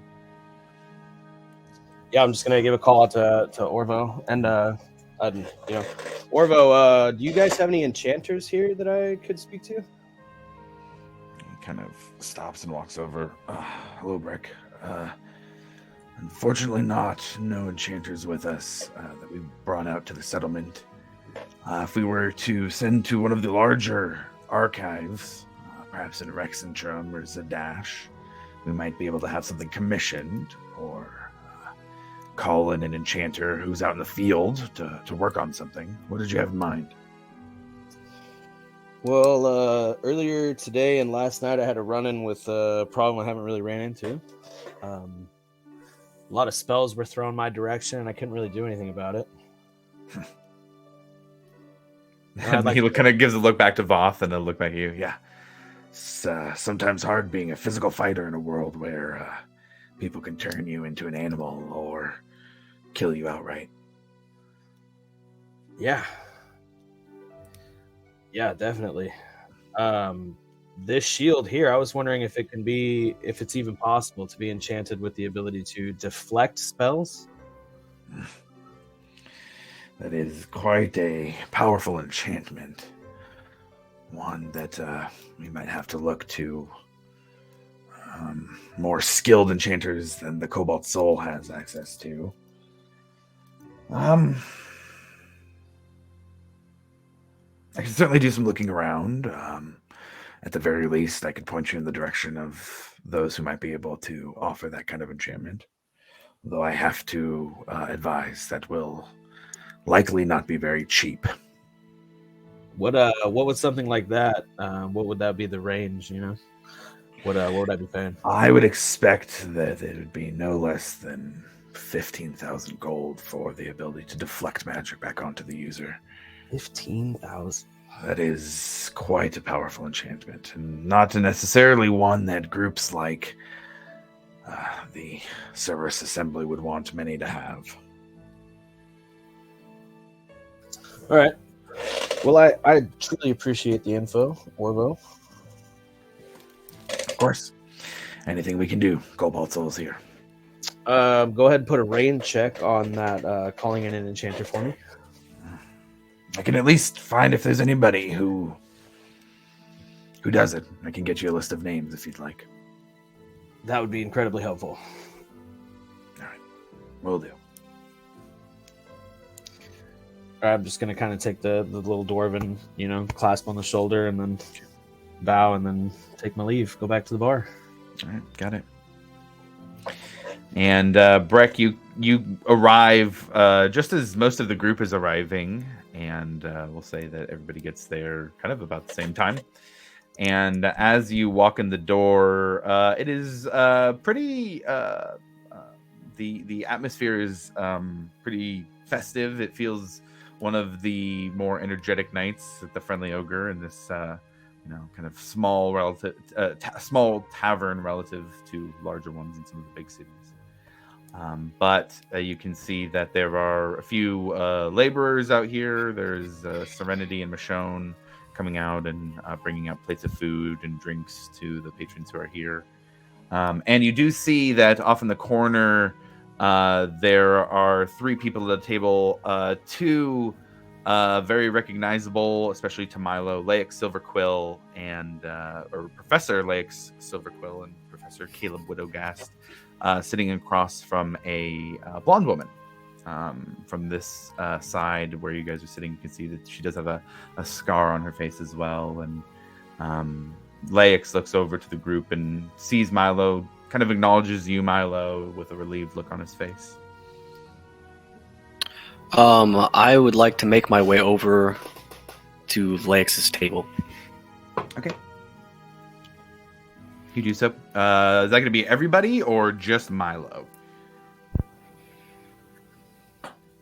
I'm actually going to make my way behind the bar and start doing the work. Michonne sees you do that. He goes, "Hey, Breck, man! Hey, I'm really fucking glad you did that, man, because we're getting pretty swamped here. So nice for co-owner to contribute, man. I'm here for it. Tips go to Breck tonight." He yells out to the bar. Tips go to Breck tonight. As I'm moving away, I'm just gonna say back to the group, I'll meet you guys like in a couple minutes. I just want to pass a word off real fast. Alivor would like to actually post up and play some music, but I'm also going to have like a little pot in front of me for. Okay. I was actually going to ask Alivor if he would take 10 gold to play music for the bar tonight. Oh, I'll play it for free. I just want, I'll throw the pot up there, and if they want to throw some change, depending on my performance, if trying to raise some money. I'm gonna give a shout to Michonne. Michonne, you hear this guy's playing for free tonight? Hey man, free drinks for Alivor tonight, man. This guy's playing for free. There we go. Yeah, let's get the party going. And go ahead and roll a performance check. Yep, here we go. Get the vibe really going here. Let's okay, that's not too bad. Thank goodness. Dear Lord. 18. 18, pretty good. What are you playing? Something really lively, not like lighthearted, but like to get everyone excited, because we just kind of like warded off a dragon, and just trying to boost everyone's spirits to keep that fire going in them. Got it. Is there a particular like place or type of music that you're playing from? What do you mean? Just like a region, or like Dwendalian Empire music, more No. music from your home of Bice's Till. What are you playing tonight? Yeah, we're gonna pull from like home style, a little bit of Elvish on it, but also, I don't know, kind of like a warrior style. Okay, still trying to very trying to get yeah, everyone like like fired okay, up. got it. And it seems to go really well, and people really, you can tell spirits are lively here, and despite everything that's been going on, even within the group, there is an energy here in the Friendly Ogre this evening. So with that, then, Varric and Ekamos go into your own table for now. Yeah, I put it away. Go ahead. Yeah, I suppose if Milo's going to do his own thing. So Okay, got it. Yeah, I guess I'll join Varric. That's all right. So Varric and Ekamos go and sit down at the table, listen to Alivor playing some music, and Breck bartending, getting some drinks for everybody. Milo, you go and sit down at the table. The way that there's seating, you could either sit. You can sit by any of the three who are at the Actually, table. I wasn't even going to sit. I was actually going to just walk over, and Okay. I needed to pass off a word to Lex. Got So it. if I was to approach the table, first off, I'd like to take a look at this newcomer. Okay, you do so, and give me a second here.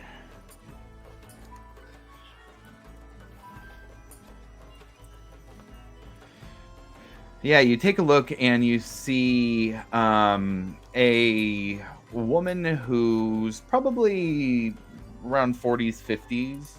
She has blonde hair that is kind of waved over to the side, one side of it shaved, and on her right side has a scar that goes up from the top of her forehead down to her cheek.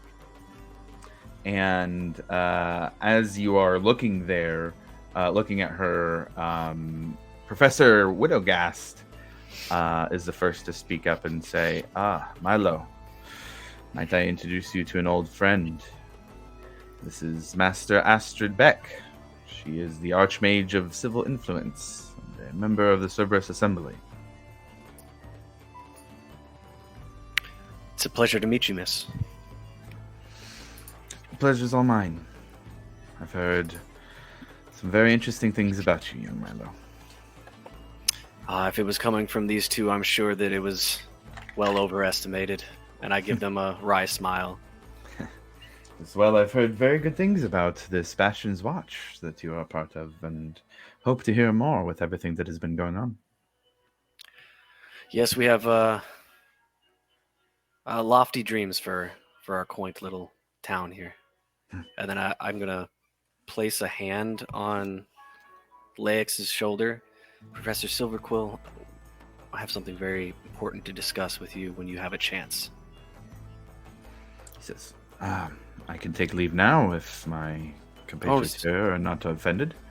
They both look, no, please. He says, I'm free now, Milo. What can I do for you? Can we speak in private then? Of course. And he gets up and says, where would you like to speak? How private do we need to be? Gesture outside. Okay. And I kind of, if I catch Varric or Ekimos' eyes as I'm walking through. I just kind of give him a knowing glance, like I'm, gonna go talk about something important that's in my bag, Okay. Okay, got it. You do, and you follow him outside. As soon as you get outside, you can hear the muted noise of Alivor's playing from the tavern. He says, How was your mission to Pride's Call? I would say overall successful, but we run into another challenge, and then I tell him about the gem. And as you kind of explain more and more, his eyebrow just slowly raises more and more. He says, perhaps we might step inside somewhere where we're not so exposed, huh? It's a bit cold out here. After you. Okay. And he kind of walks over to where your cabin is, and doesn't like presume to open the door, but waits for you to let him in. You guys go in. Oh shit! Let me get that. It's like, the lock is all rusted, and the door's like hanging on as I'm trying to like unlock it. He says, "May I see the gem?" I open up the bag of holding and place it on my table. It had mainly the abjuration magic around it, and what I feel is an imprisonment spell, but there's other things on it as well. And you see he sits down and kind of by the table, and kind of as he does, a spellbook and a quill just rise up. And the spellbook opens and the quill moves over to it and just starts writing. Kind of like peek over?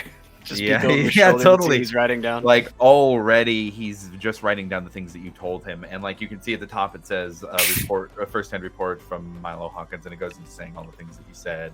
And then at the bottom, it puts, have not verified personally. Then goes to look, and you see him kind of look over to the quill, and he almost kind of like is doing this it's very graceful, almost like a ribbon moving across, and he takes it's like he draws some of the ink off of where the quill's writing like a glob, and it kind of looks like a blot as a blob, and he kind of takes it and forms it into this geometric shape, almost like with empty spaces in between, almost like those toys that expand out, into those large balls, but except opposite, shrinks it down a bit more to it sits over the gem. And you see kind of all the holes kind of fill in with different color lights, and his eyes just go over silver as you see him casting some magic, and you see him kind of expand out some different color visuals, and it's this really like purple runic. You see it as it comes out, the energy on it is almost like shaking. And I'm gonna do a roll for him just to make sure here. Okay, totally. And he does this for probably about 10-15 minutes overall. And you can see that the quill is writing down details. And as he starts to pull those things out, those purple, very vibrating things out, you see the quill writes down the 5-pointed death trap. And finally, my breath. Okay, yeah. 5-pointed death trap. And he finally kind of, his eyes go normal, and he opens them as well. That doesn't sound good. It is not great. There is a arcane trap on here, one of great power, one that would have taken a bit of time to enact. There are five spells that will go off if the gem itself is dispelled, and the spells are not each individually dispelled themselves. So,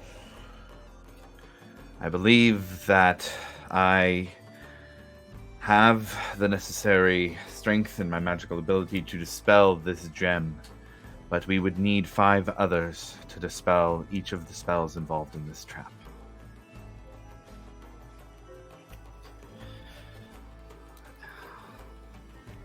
Says now, alternatively, there is very likely some sort of key or magical device that goes along with this. Could be something as simple as a stand or another gem or a case that it might go in that disarms it. If that was found, then that would likely just take off the trap and leave us with the dispelling of the gem imprisonment itself. But as it stands, that is what we would need to break this open. Well, it's unfortunate. I feel like we're a little bit low on people that we can trust who can do that sort of thing. Unfortunately, Professor Sanov had to return to the academy. But with Tuvith, Professor Widogast, and I, we could handle the dispelling of the imprisonment itself and 2 of the 5 points of the trap. If you were willing to ask Master Astrid Beck, she's a member of the Cerberus Assembly and likely able to handle one of them as well. That leaves us with 2 other magic uses to dispel the other 2 points. I hesitate at the thought of getting the Cerberus Assembly involved. How do we know that she might not give word to her superiors? Oh, we absolutely don't. She's not somebody that you trust. She is somebody that Professor Widogast trusts. I do not know much about the history together, only that they have one. And he seems to trust her more than most, even if he doesn't show it very outwardly. Well, until we find 2 other individuals who can dispel magic, maybe we should just keep this between us. I'm more than happy to do so. Should you wish to... Is dispelling magic something you're able to do? I have a working understand of how it's supposed to go, but I've not tried it, nor do I have, I believe, the magical capacity to channel into the spell yet. That might be just out of my range at the moment. Understood. Well then, that is what I know of this and how we can get your mother out. And he kind of looks in and he gives a little wave.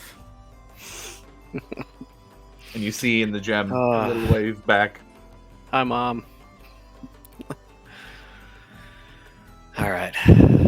Put her back. Yeah, he says, at least she's safe, man. Yeah, at least we have her. One of those 5 points inward at her, unfortunately. The other 4, if the gem is dispelled, will likely leak out to the closest 4 to the gem when that is dispelled. I'm sorry, can you repeat the first part to that, Josh? So essentially what he's saying is that there's 5 spells here that are meant to kill people. Yes. And that one of those is pointed at Zinnia. Okay. And if the gem is dispelled, then it will go towards her. It's aimed at her. The other 4 would go and then move out to the 4 nearest people to the gem at the point it's dispelled. And mechanically speaking, if we have people around there, we'd roll to see who that those would go out and target.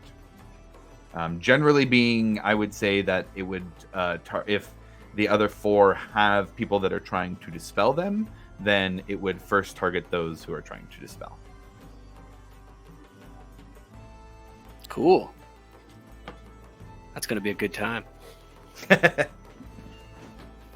Well, shall we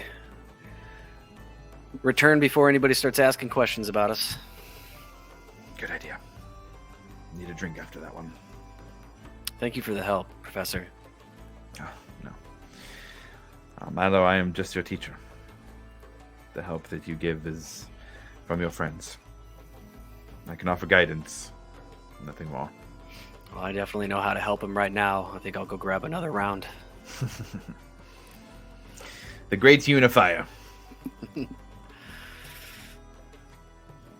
And that's exactly what I'm going to do. I'm going to head up over to the bar and grab some big old ales for everybody at the table that I'm headed to. Okay, got it. You all see Milo come back in and then go straight to the bar, get a bunch of ales. Alivor, go ahead and roll a d20 for me. Let me know what the result is. All right. 10. 10. You make 10 gold over the night. Very generous tippers, especially those who have gotten extra drunk and are feeling like, hey, let's celebrate. If there's dragons around, then we got a lot of stuff to deal with here. I would like to take half of, I'm going to keep 5 of it, and then I'm going to take the other 5 and I'm going to give it to Michonne for letting me play and everything. So kind of tell him that every time I play, that's kind of going to be the deal. I'll give half to the bar and then I'll keep the other half. So. Hey man, that's a deal for us. I'll tell you what, you can come every night, man, every night you want. That deal is all yours. Sweet. Okay, cool.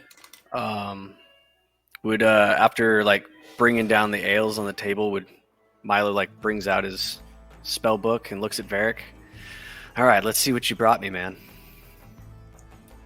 And I pull out the other scrolls.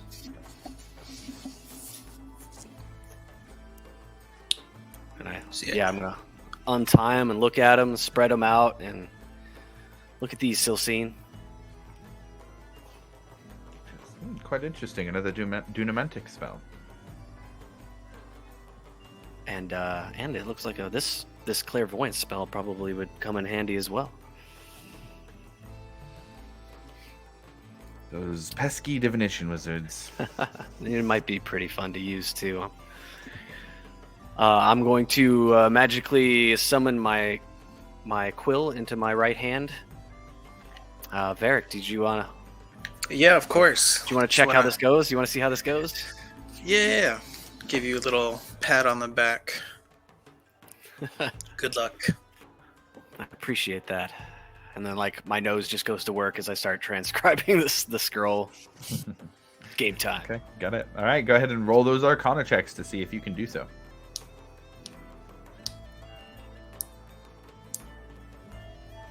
Presumably with guidance, if that was why you were involving Varric. That is why.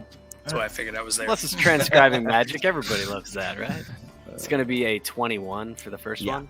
For sure.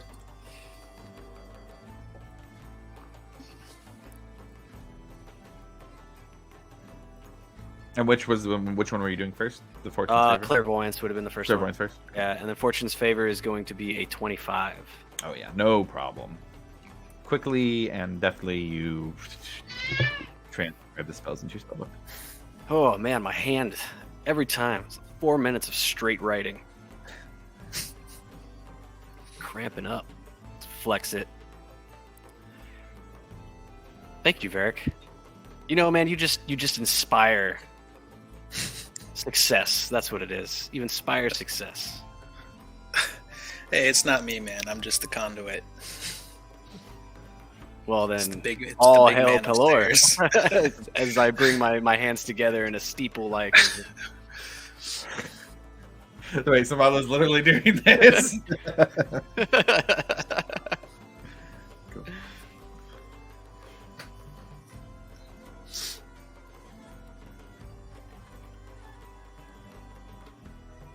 Oh yeah, I do have some updates as far as that gem is concerned that we might discuss here in a little bit.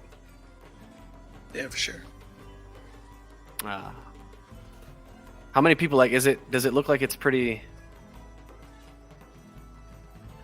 Is this like a perfect storm of chaos that we might be able to talk and not be overheard, or are we in 3? I'd like to look. Yeah. Yeah, go ahead and roll a perception check. I either want nobody around me or too many people around me. Yeah. That's going to be a 26. 26, yeah. So I would say you're able to at least time it with a 26 to where you can tell that nobody's in earshot, or if they are, they're already arguing or like singing a song or kind of getting rowdy here in the tavern. Yeah, so I'm gonna pass on the word and tell him exactly what Silver Quill had told me about the enchantments. Before he does that, can I check to see if Astrid is like paying attention to us at all, or if she just Oh yeah, deep in for sure. conversation? Yeah. Go ahead and roll a perception check.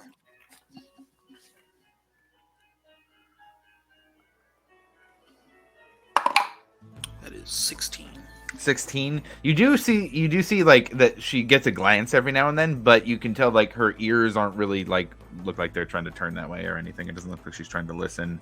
It does look like maybe that there's some interest in maybe with your passive insight on that combined in that maybe there's like interest in talking to the group, but it doesn't seem like she's trying to listen in, and she is actively having conversation with Caleb and Laix.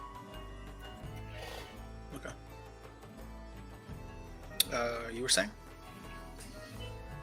Yeah, and I continue on to give him every detail.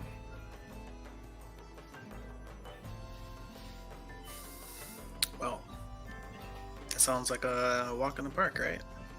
Yeah. I mean, it would help if you even knew how to do that magic yet, but I'm still a little bit behind on that. And I don't know anybody else who can do it. Well, we have her. That's the most important thing. So I agree. In time. I wonder if she has food in there. Does Oh she man. Milo just looks at the bag like, oh. Are we on a time limit? Is she gonna starve in there? Is there oxygen? Oh no. I would say that at some point Laix would have described to you in his extra looking into it that the nature of the spell leaves you without meat. Like there's no food in there, but it's also like there's a way, but it's like not a state of like, hey, you're dead if you don't eat or drink while you're imprisoned in here. Oh. It's a very specific type of spell. Like He did say stasis something specifically about that. Okay, good. You scared the crap out of me, man. I'm just asking the obvious questions. I mean, it's your mom. You didn't think about it? Well, I mean, she'd already been in there for a minute. I thought, like, maybe I just glossed over that point. Yeah. We'll figure it out in time, though. Yeah, but like you said, I think the most important thing is we do have her.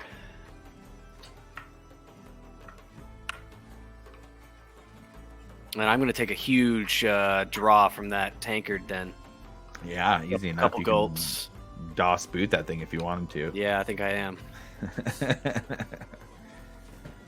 It's good. It's real good stuff. It seems like there's a fresh shipment of some trost in to the friendly ogre here, so it's nice. That's definitely what Varric would have been drinking. Trost, oh yeah. And I know he's been asking about it, so Michonne definitely would have gotten it in.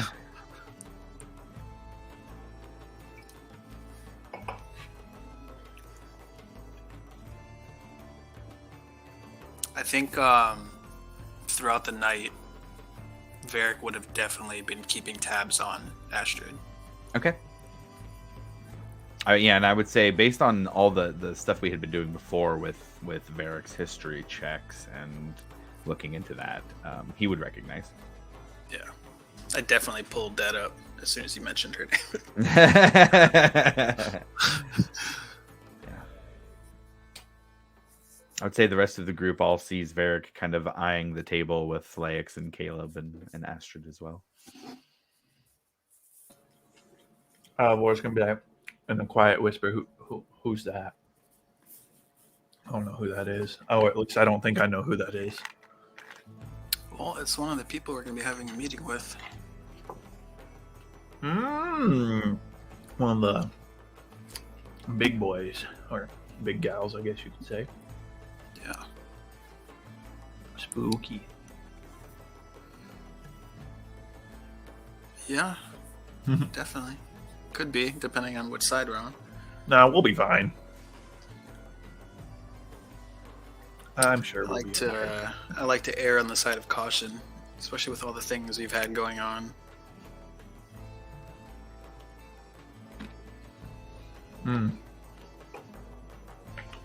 It's not like we killed anyone important, am I right? You know. nudge him. I don't know. There was that one guy, but he died in a fire. He did. Crazy how that happened, We just showed up. He was already Poor dead. guy, you know. Alexandria is a wild place, I think. Dangerous. Yeah. All sorts of Well, monsters it is, looking out It is Wild Mounts. Wild things happen. Mhm. there. You guys talking about Nortex spontaneous combustion over there? I think that's what it was. No, they had to have been trying to kill the troll, fire. Yeah, it was the troll thing. That totally makes sense. It does. Yeah. Whatever the opposite of inspiration is, you all get it right now.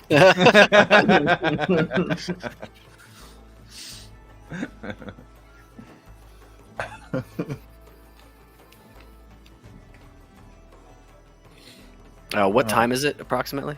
I would say after everything that's happened so far right now, probably about like 10 o'clock at night. 10 o'clock at night. Yeah. I think before. I don't know. Do you guys want to just take the evening again and meet back up in the morning? Somebody's got to go talk Yeah. to Lumini. Yeah. I think before heading back, I might stop over there if anybody wants to come with me. Just I'll to tag make sure along. that she knows. Yeah, just make sure that she knows what's going on. Yeah, I'll tag along. Got it. Anybody else? Just Beric and or Alivor and Milo? I'll go with. Yeah, I'll head back to my place. I'm just gonna keep working at the bar. Okay, cool. So Milo, Varric, and Alivor head over to go see Lumini and leave behind the festivities of the friendly ogre to go to a much more kind of solemn, serious tent. And Lumini looks like she is just finishing up. She doesn't have her full armor on anymore, but she does still have, like official gear, it looks like, at least. And she sees the three of you come in, and that's a little lighter than I want for the vibe here, actually. It's Grandma Lumini. Yeah, a little lighter than the vibe I want. But she sees the three of you come in and has a bit of a stressed look on her face as well, and says, "Welcome in, friends." Apologize. We stopped off for drinks before we came here. That's understandable. Sometimes that is what is needed to wash off the events of the day. I would like to do an insight check. On Lumini? Yeah. Okay. If you said she looks stressed out, to see if I pick up on that. Sure. I'm just going in, sitting in a chair, plopping my feet up like I own the place. Just Okay, just good. listening. Just chilling. That's 15. 15. I would say you pick up on it. Yeah, she looks like she is trying to be a bit stoic and hide it, but you pick up on it for sure.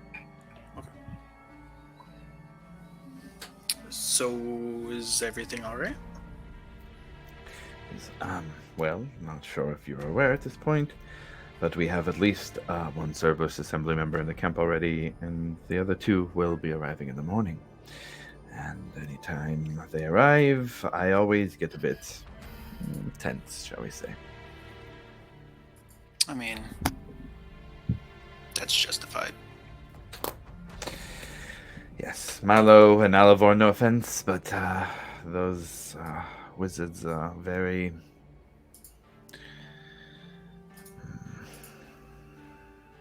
I don't like those who play by their own rules, and the Cerberus Assembly often seems to. So, no need to worry. We haven't done anything wrong, so why is there a need to worry? She just stares at you, just dead-eye stares at you. I just give her With a her little legs up on smirk. the desk. Yeah, I just give her a little smirk and then just go back to minding my own business, pretty much.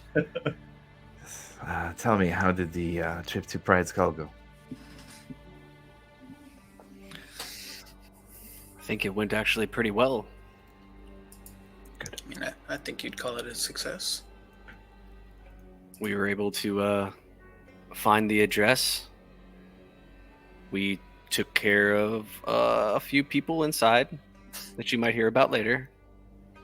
And then we were able to rescue a very dear friend of ours, and I give her like a knowing look. And what type of resistance did you come up against? Was it just the specialists that were talked about by the Trust? Speaking of that, would you Initially. have any need for a Dragonborn head?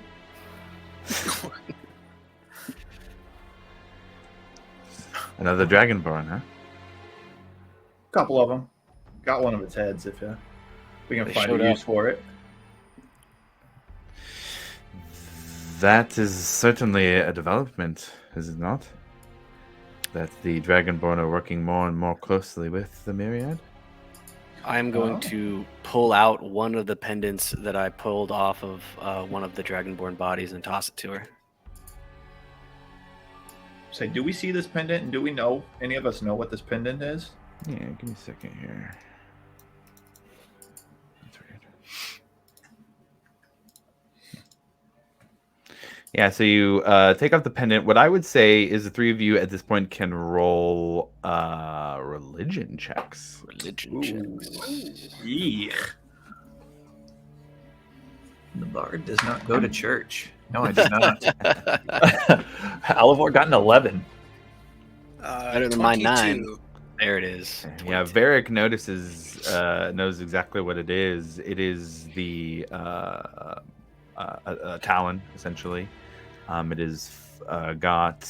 I mean, it looks like the foot of the large dragon shrunk down into this form, and it does have 4 kind of lines that extend out. In fact, I'll actually just send you guys the image here.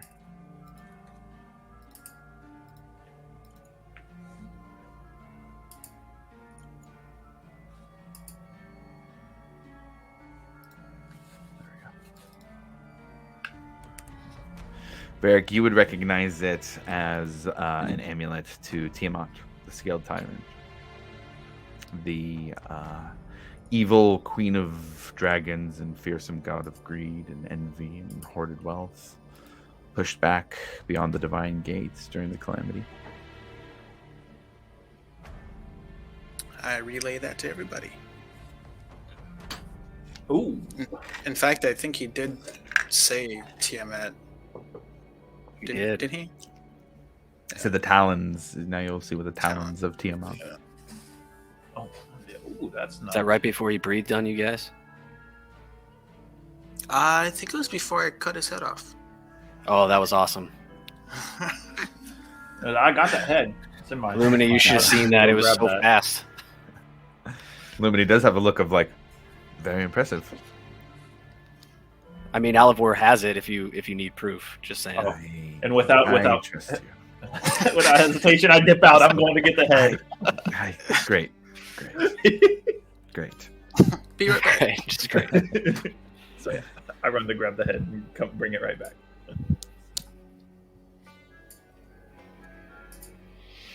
She just went, great, yes. Yeah. Fantastic decapitated head. Yeah. This guy Very, pointing at Varric. He did it. It's wild. You should have seen it. It's crazy. it is good that you are all capable fighters. There are many who would have been killed in that situation.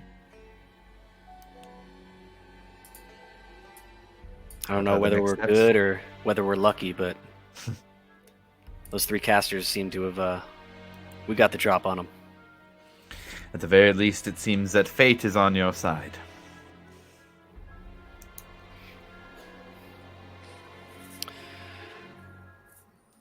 Tell me, next steps. What are we doing?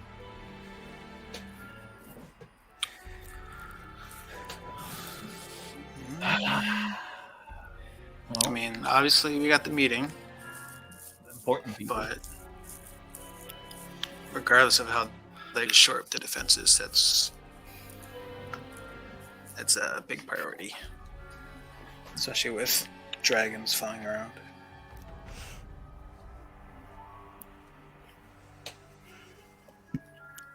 That dragon is concerning.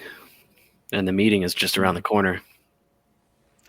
They'll all be here tomorrow, so if we call the meeting tomorrow, then it can be done, and we can all be on with whatever it is we need to do next.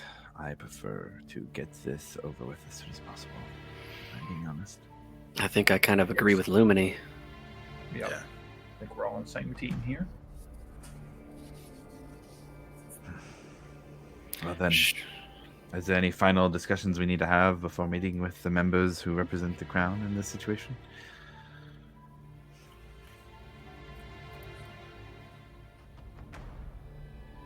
Nope. I got another.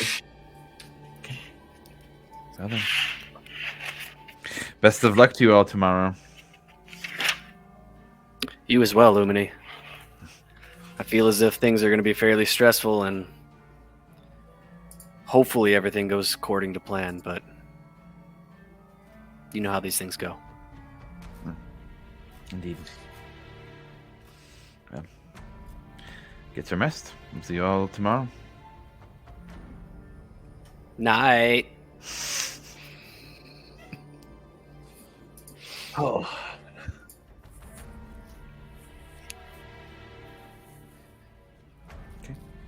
Anything else anybody wanted to do in the kind of short wake up and then go back to sleep time here? We're kind of doing? You said it's like what? It's probably going on like 10:30, 11 now. Yeah, at that point, yeah. Nah, I don't have anything. Yeah, I'm going to head back to my Yeah, I don't think there's much we my can do. place. Not that I can think of.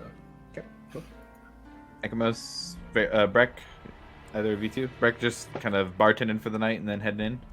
Yeah, I'm just gonna, help Michonne pack Okay. it up and lock it up and everything. Cool, got it. You know what? I think Milo's going to head back over to the Friendly Ogre and just close it out. Okay. I'm going to stay there until closing. Slowly Okay, got it. sipping ale. Okay, got it. Easy enough. Yeah, no, I'm gonna just go back and go in my stasis as always. Okay. Okay. All right. Well, with that, then let's do a break, and we can come back to do the next day after all of this, and we can go from there. Let's just do a quick break today, since we had a little bit of a late start, and we're trying to get done by 4. If that's okay with everybody, be back at like 2:40 Pacific. Does that work for everybody? Yep. Sounds that's good. fine. Cool. All right. See you in a bit.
More Varric damage.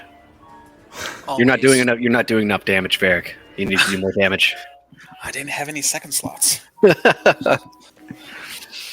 Well, I used my last slot. I had sorcery points to convert, so I would have had one more slot. First dude, slot. I'm gonna wait. I just till that one thing that you were talking about with hold person and everything like that. Once that actually works and everything happens, that'll be. I'm waiting for it in game. Yeah, same. There's a lot of things that I'm like, oh, cool, but it's gonna be about 2 or 3 levels, you know. I think 2 more levels. Yeah, I should be able to do it. because you just need access to that level of magic, right? Yeah, I think. Oh wait, no, that's a second level spell. Yeah, level 5 paladin, Oath of Vengeance. You just get it. Oh, okay, cool. And then the meta magic later. Okay, so everybody wakes up the next morning and kind of goes about their morning, and everybody at their door has a little knock early in the morning with a kind of word of mouth message from Lumini that 10 a.m. will be the time set for the meeting with the Cerberus Assembly. Seems that the talk of her wanting to get it over early inspired her to actually just schedule it.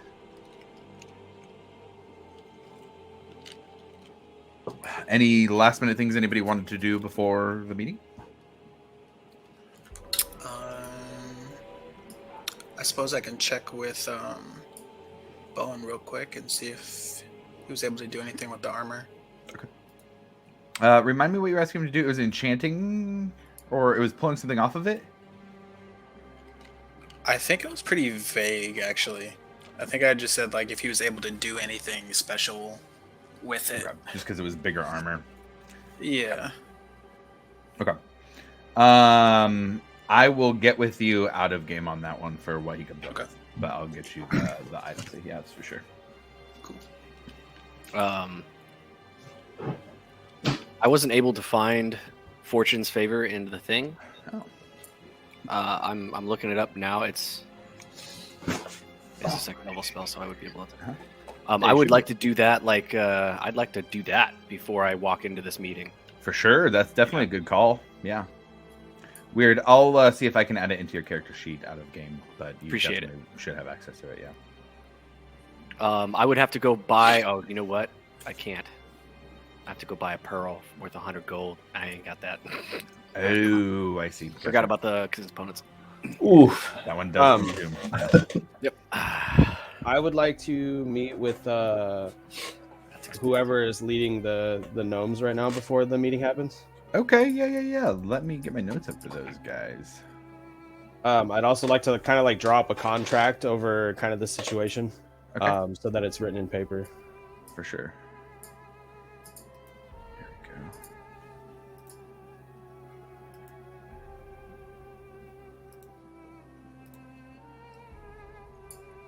Cool. So they have their druid leader there right now. He very much has like very natural looking clothing.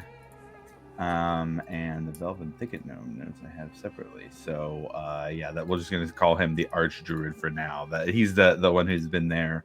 Yeah, he will gladly take your visit, and you head up to the gnomes tents. And the gnomes tents are very interesting looking because what they've done is they have stacked up different platforms with the tents. So even though there's a bunch of separate tents, it looks like it's almost kind of like built up around this one. It almost looks like a tent tree, the way they've built it up all into this one little area. And it takes up probably 30 by 30 square feet, but it looks like it could hold 30 to 40 gnomes overall. But they lead you up the stairs and take you to up to the druid, who greets you. Oh, Breck, good to see you. What can the Velvet Thicket gnomes do for you today? Well, we have some very important people coming in today, and as you well know, the Empire is not fond of followers of Melora. And we are aware, yes. And Posiver is his name, as I got to where it's at in the notes. Posiver. Nibblefoot, yes. But the Empire is very fond of their business contracts. So I would like to formally make our agreement over you teaching us to grow our own lumber a business contract. Interesting. A smart idea, and helps to make this seem official, like the business we did in Pride's Call. Sure, I'd be willing to do so. And he takes out, like, what he does is he's got, like, some, like, ash and soot and stuff, and he takes out, like, a little piece of wood that's sharpened to a tip and dips it in there and kind of licks it to get it wet and signs it with that. Poziver Nimblefoot, head druid of the Nimblefoot clan. And then, Posiver, if you would also like to accompany me to this meeting, I think it would be important to have at least someone of your standing with the Nimblefoot clan there. Well, then I will be your honored guest in this meeting, Breck. Then, He does have a little bit of an apprehensive look on his face, but says, I will go. Thank you, Posiver. I appreciate it. Well, lead the way, please. Are we meeting in Lumini's tent, or are we meeting at the Friendly Ogre? I think that Lumini's tent was the place that she had mentioned to meet. Do a standing meeting in the tent, and if everybody is ready to head over to the meeting, Breck leads Posiver, Nimblefoot over with him as you all head in and see closed, not very normal to see closed tent doors. Obviously, you can just push them aside to get in. But as everyone walks in individually, sees the familiar form now of Astrid Beck, Master Astrid Beck. Varric, at least, would know her as the Archmage of Civil Influence, this time wearing much more official and formal robes, red and crimson with gold designs and inlays over the shoulders and down the arms, around the wrists, looking very official in this capacity here as a Cerberus Assembly member.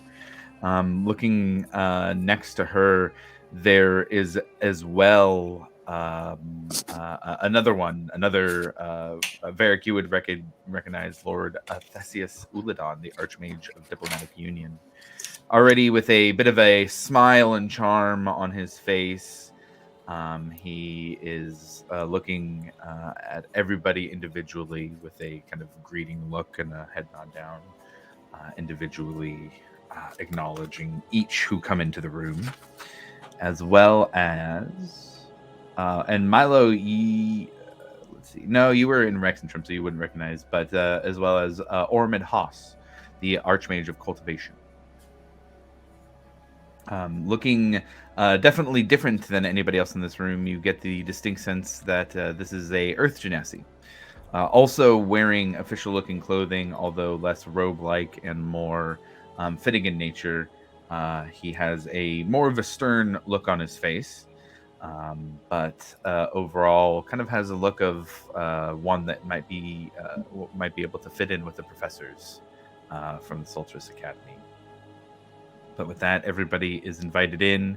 There are all of those who were in the meeting from before as well, minus any of the Nimblefoot gnomes besides Posiver. But you see Michonne, who is in there. And let's see here. Michonne and Serenity, Voth, Kuzoth, and Orvo, are in there as well on behalf of the Cobalt Soul, as is Vasati and another paladin from the Chantry of the Dawn. And as you all come in, Lumini is back to wearing her full armor and long cloak with sword at the side, wearing her official garb here. But she kind of, at once everybody is in, kind of starts off with a very official sounding, thank you all for coming today.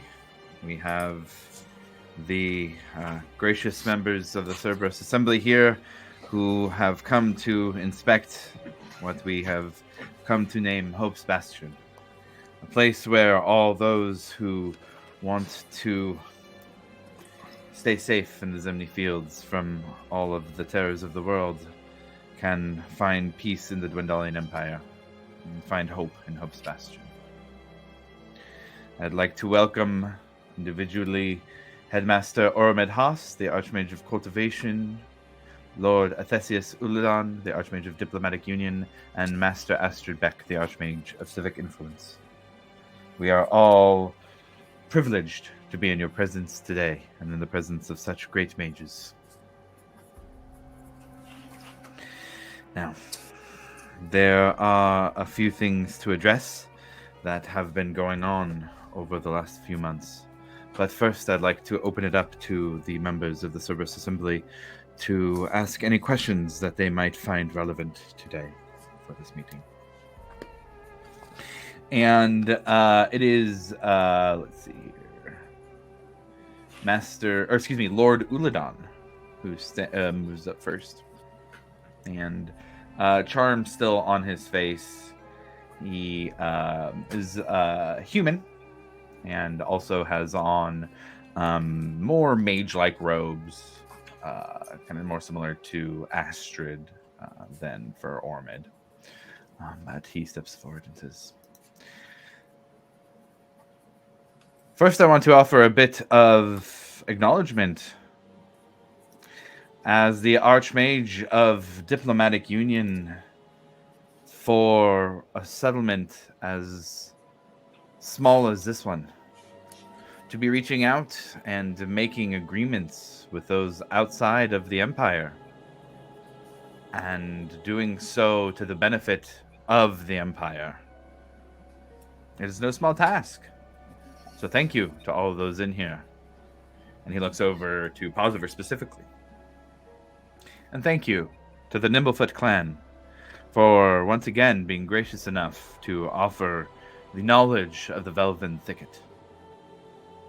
I come here first to ask all of you in this room, how has the relationship been progressing? Is there any concerns for the safety of the Empire in this current union of business? Please, speak freely." I don't believe the Nimblefoots pose any threat to the Empire. As you know, they are nomads and citizens, actually, of the Empire. They just are nomads and live in the Velven Thicket. So I believe it is our duty as citizens of the Empire to branch out and extend those pleasantries and growth. I think I have to correct you, sir. I believe the Nimblefoot are not actual citizens of the Empire. They've been granted special status to do business with Pride's Call. However, the Nimblefoot stand on their own, outside of the Empire.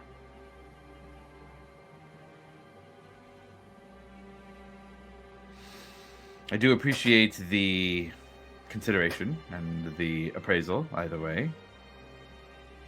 Tell me, Posiver, is there interest in the Nimblefoots in joining the Dwendalian Empire?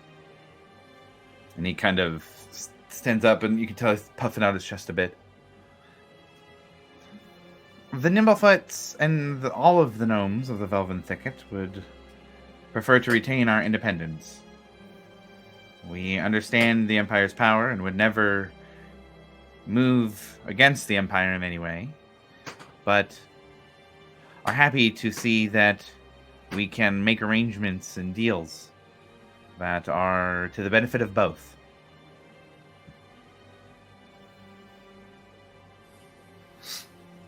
And the Service Assembly member kind of looks around. Does anybody have any objections to continuing this agreement?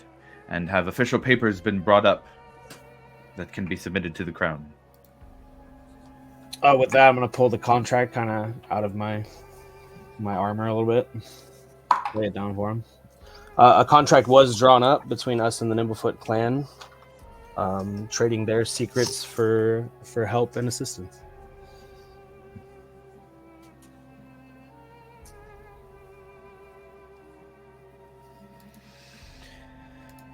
And tell me, Posiver,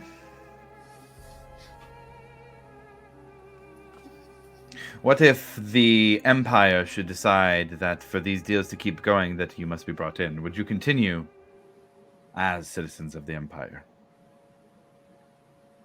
And Posiver kind of gives a confused look. I would hope it would not come to that should we choose not to become a part of the Empire. But I would have to meet with the other clans to make a decision about something that impactful to all of us.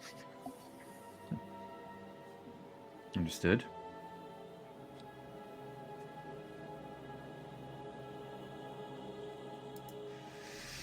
There is talks of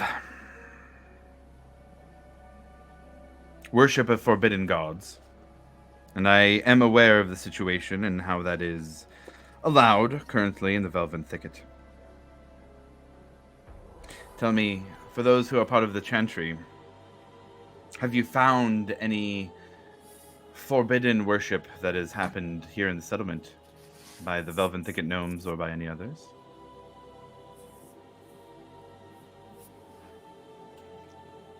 I haven't seen anything within the settlement, no.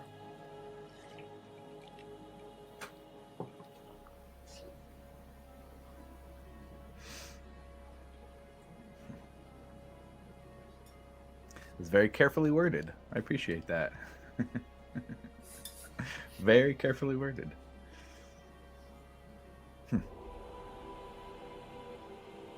Well then. So what we're going to do in this case, Breck, if you would like to do the roll for this, since you're kind of handling the talks with the Cerberus Assembly member in the situation, go ahead and roll persuasion check to get the final approval for this business deal with the gnomes. We'll say if anybody wants to add anything in at this point, you can do so to help out with that. I would love to be able to help with that.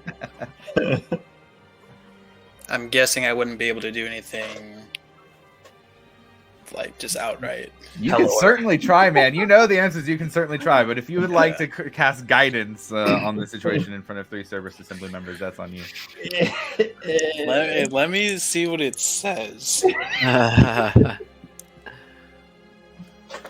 To help, Milo's gonna say, I feel good about this contract. Just the asymmetrical nature of the contract favors the Empire in such a way that you would be able to move if anything went to your disagreement. This seems like a very good contract for the Dwendalian Empire. Okay.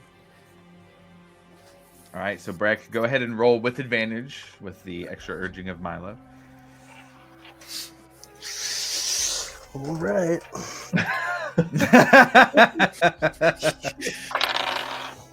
No whammies. An 18. An 18. Very nice. Lord Athesius Uladun moves forward, pulls a quill out. Then, by the authority of the Cerberus Assembly, I grant approval as the Archmage of Diplomatic Union over this agreement with the Nimblefoot Gnomes. Should the terms change, to be told by, to be communicated to us by the leading authority here at Hope's Bastion, then the contract will be revisited and a new approval will be needed. I need this. Fantastic. Good to know those in the Empire are working to create these unions. It is a nice change from times of war.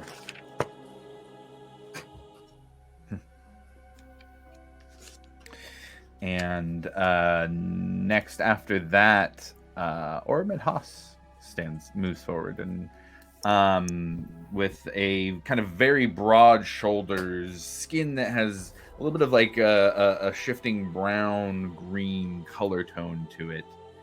He kind of steps forward with a very stern look. and looks around to the room. Says, I am to understand that the nominations of the various masters of this town involve those in this room. Gets a nod from Lumini. And I want to offer something to the players right here, because my notes I don't have clear for this one. Who was the nominee for Pithmaster? I believe it was Orvo. Orvo, got it. Orvo. Cool. You guys said it at the same time. Not one of you said it first, so Alivor Varric inspiration for you. Let's go. I said I brought out the notes from that session just for this, just in case. Yeah, so did I. Just looking over, there are nominations that seem to make sense. Tell me, who is this Michonne that has been nominated for Coinmaster? And Michonne kind of meekly looks and steps forward. Yeah, yeah, that's me. I'm Michonne. Originally from the Menagerie Coast. My family's been involved in different trade and various import-export businesses for at least 100 years out of Port of Mali. My wife of Serenity and I have been in the merchant business for the past about 15 years ourselves, and I bring all of that to a place that desperately needs business to be booming. And you can tell I'm trying so hard not to be more like, hey friend, like how you doing? He's just trying so hard. I've already got the help of some others here who might be masters, and I think that we've already started to turn this place into somewhere that is open and ready for services and goods that are brought in by the Empire. He kind of gives a look. I think that is a little less qualifications than we'd normally be comfortable with, but given the size of the settlement currently, perhaps an exception could be made. So I'm going to have somebody roll a persuasion check on behalf of Michonne here. I can do that. Okay. Would there be a chance that I could help again? Yeah. What do you say? Yeah, go ahead. What do you say? And this is Kevin to Josh. I'm under the impression the Menagerie Ghost is actually really good at economic shipping and receiving. Okay, yeah. So for Milo would be the expertise that a businessman from the Menagerie Coast would bring to the Dwendalian Empire would be invaluable.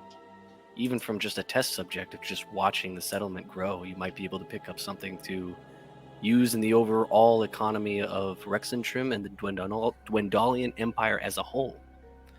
I feel like that is enough to sway, or at least should give a little bit of a sway to your choice today, as far as Michonne is concerned. A good point. Go ahead and roll with advantage on behalf of Michonne as Coinmaster.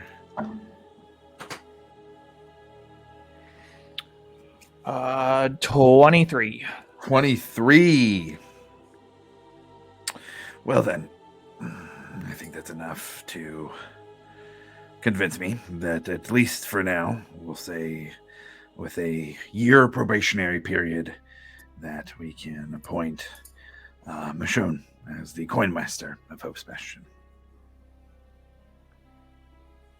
And looks next to the Watchmaster and the Warmaster. Makes sense for Commander Lumini here.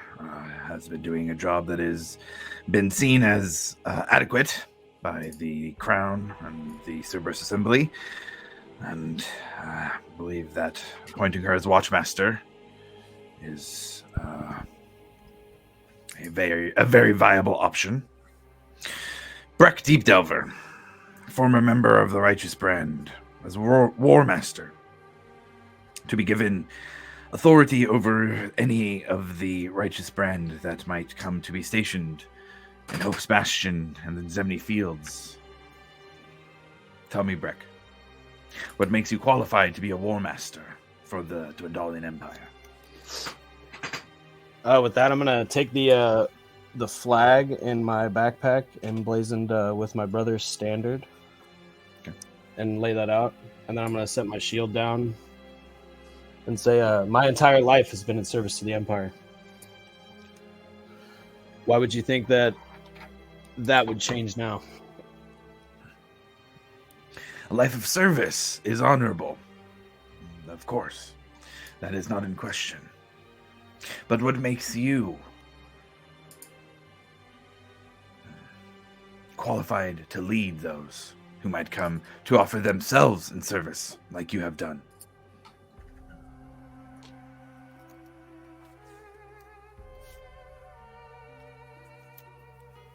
I truly think that I'm a lead by example, kind of dwarf. I think my service and my history to the Empire and Lumini could vouch for me in this. That I believe that somewhat speaks for itself. Well then, this would be time for Breck. And again, here we got for you specifically another persuasion check. Would anybody like to speak in support of Breck? I will definitely go to bat for my buddy. I'm just trying to support all these things. There is no greater defensive mind available in this area than that of Breck's. And as you can see by the nature of our settlement, we desperately need that, and we will for at least the next 6 months. Breck, go ahead and roll a persuasion check here. I'm going to say, though, add your strength modifier instead of your charisma modifier for the nature of the roll.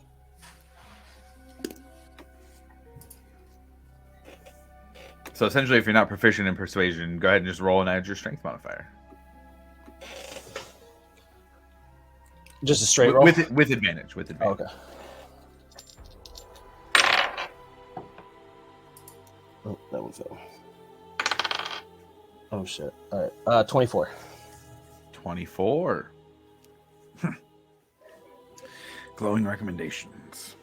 And from what I've heard from Lumini already, of Bastion's Watch, and of you, Breck Deep Delver, to do anything else would be an unwise choice. Lumini, we hereby name you Watchmaster of Hope's Bastion, and Breck Deep Delver, we name you Warmaster of Hope's Bastion. We will be making sure that the Righteous Brand are sent to the area, especially in regards to the dragon that has attacked recently. That takes us to the Idolmaster and the Lawmaster. I see we have siblings. Vasati and Varric Florali. Tell me, Varric, what makes you worthy of representing the court of law for the Dwendalian Empire? Tell us how you would keep the Empire safe from those who would seek to break its laws. Well, I mean, you've already brought it up earlier. Worshipping gods that people shouldn't be. Clearly, I'm a member of the Chantry. I know the Empire's,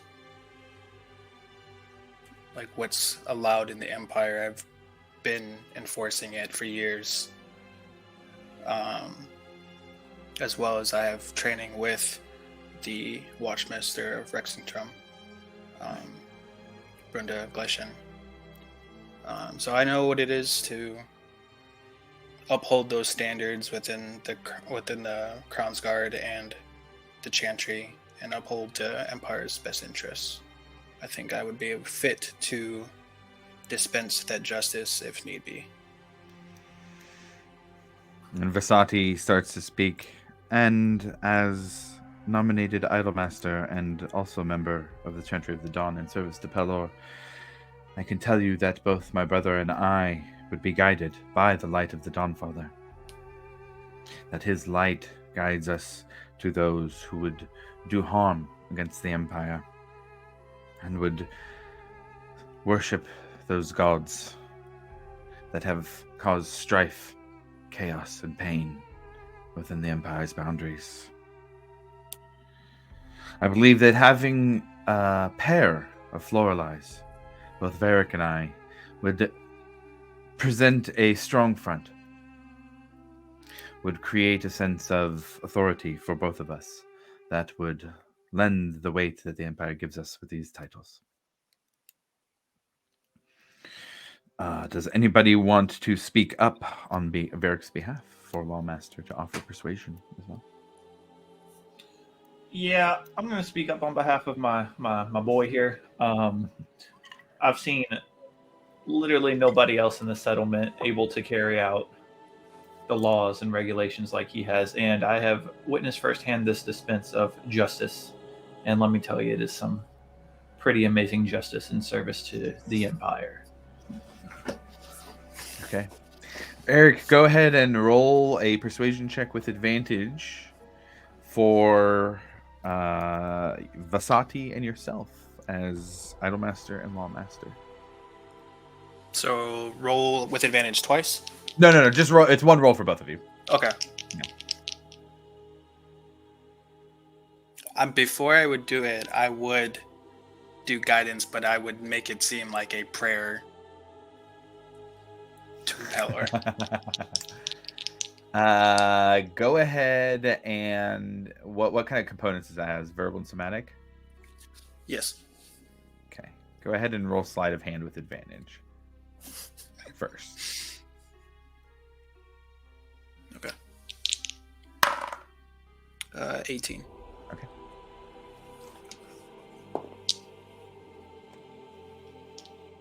Okay.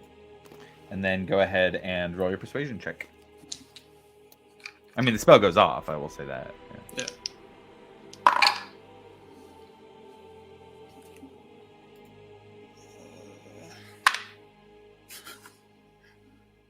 So with guidance, that's 23.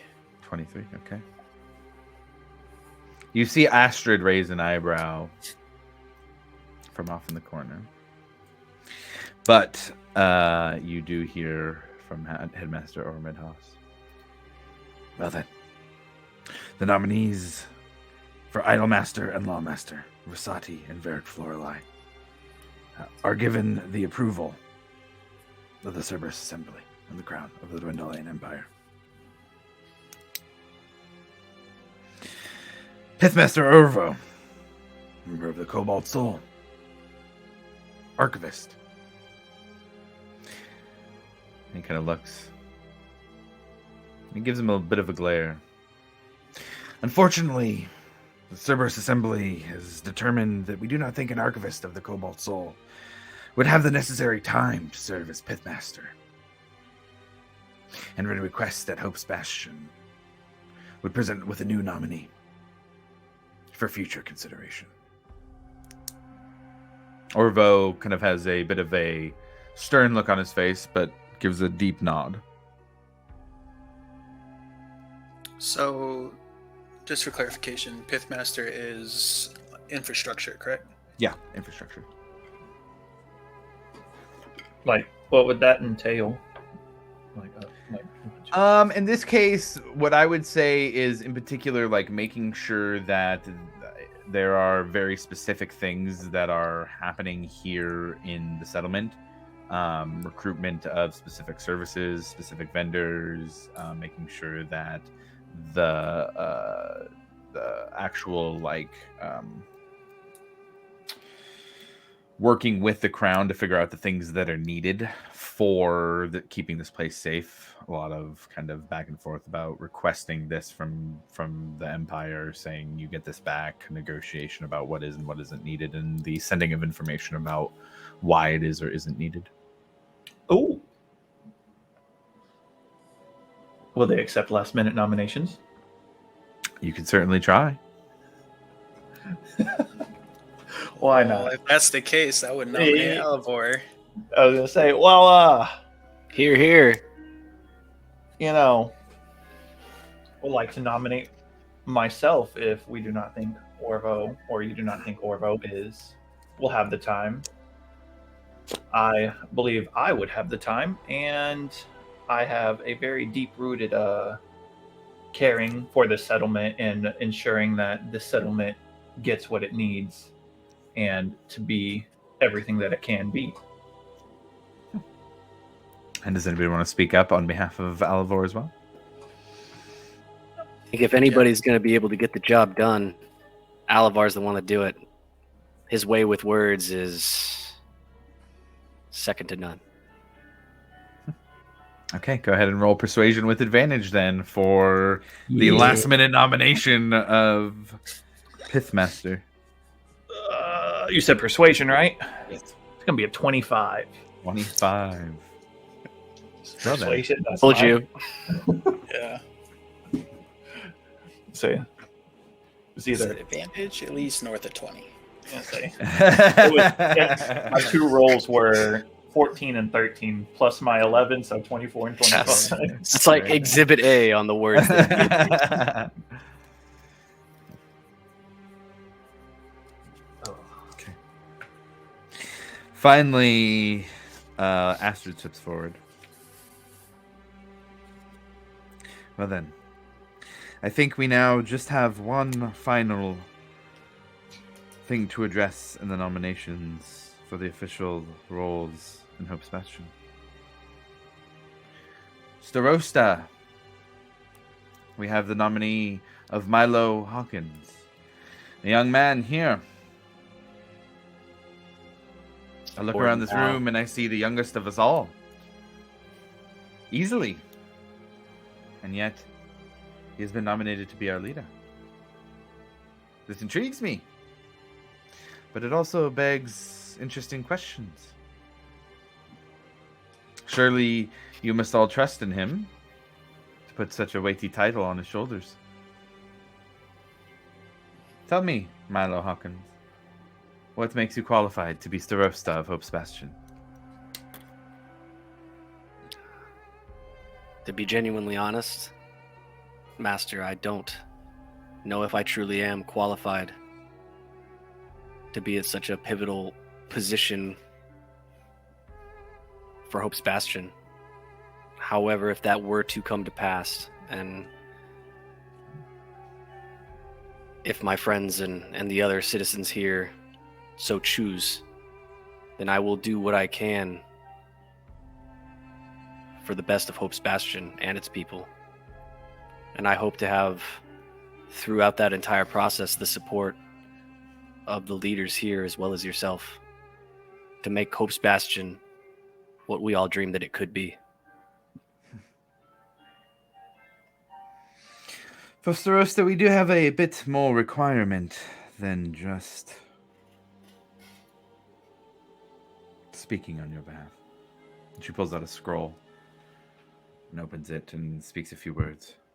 I ask that you do not resist this magic. You see kind of a light up in the center of the room. Varric, as a paladin, Breck also as a paladin, you both recognize the Zone of Truth spell being cast out of this scroll as it kind of burns up the scroll. Please step into the light.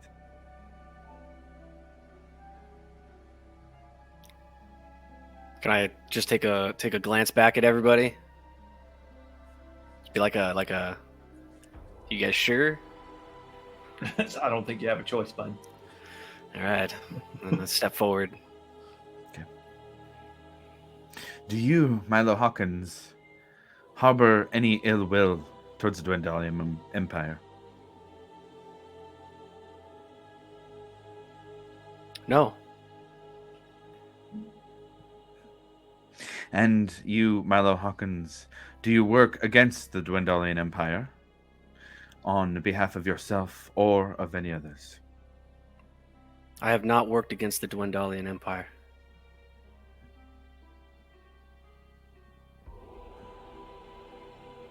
What is something, Milo Hawkins, that you would not all want us all to know? Something deep about yourself. Something that tells us who you really are.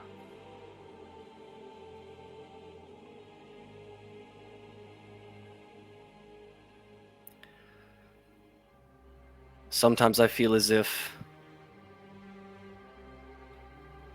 the things that I have learned and the magics that people like me, educated wizards, wield can be a terrible force. And I am just now learning that in the future, I may hold the lives of people in my hands, and I may have to do the hard thing.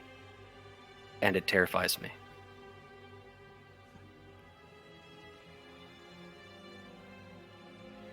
Well then, kind of lets the spell drop. Well then, Milo Hawkins, is there anybody who would speak on your behalf?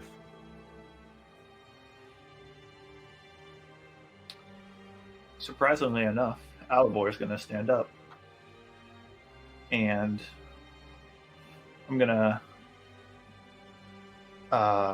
so I'm pretty much just going to ask a question. So what makes a good leader, looking at the 3 Cerberus Assembly people? Is it their experience, yes, a little bit of that. It's their age, their time, understandably. But more importantly, it is the council, those influences around that help a leader make the decisions they make. No one can do it on their own.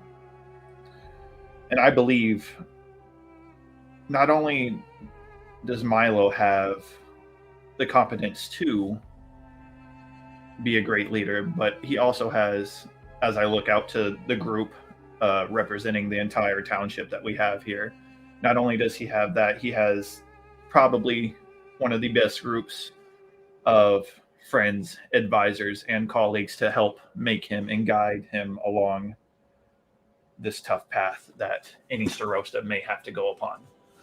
So I believe he is the only and the best person for that position. Well then, Milo, go ahead and roll a persuasion check with advantage.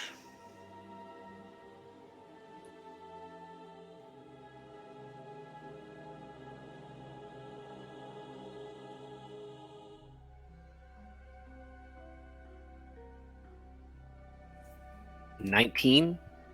19. Astrid steps forward a little further.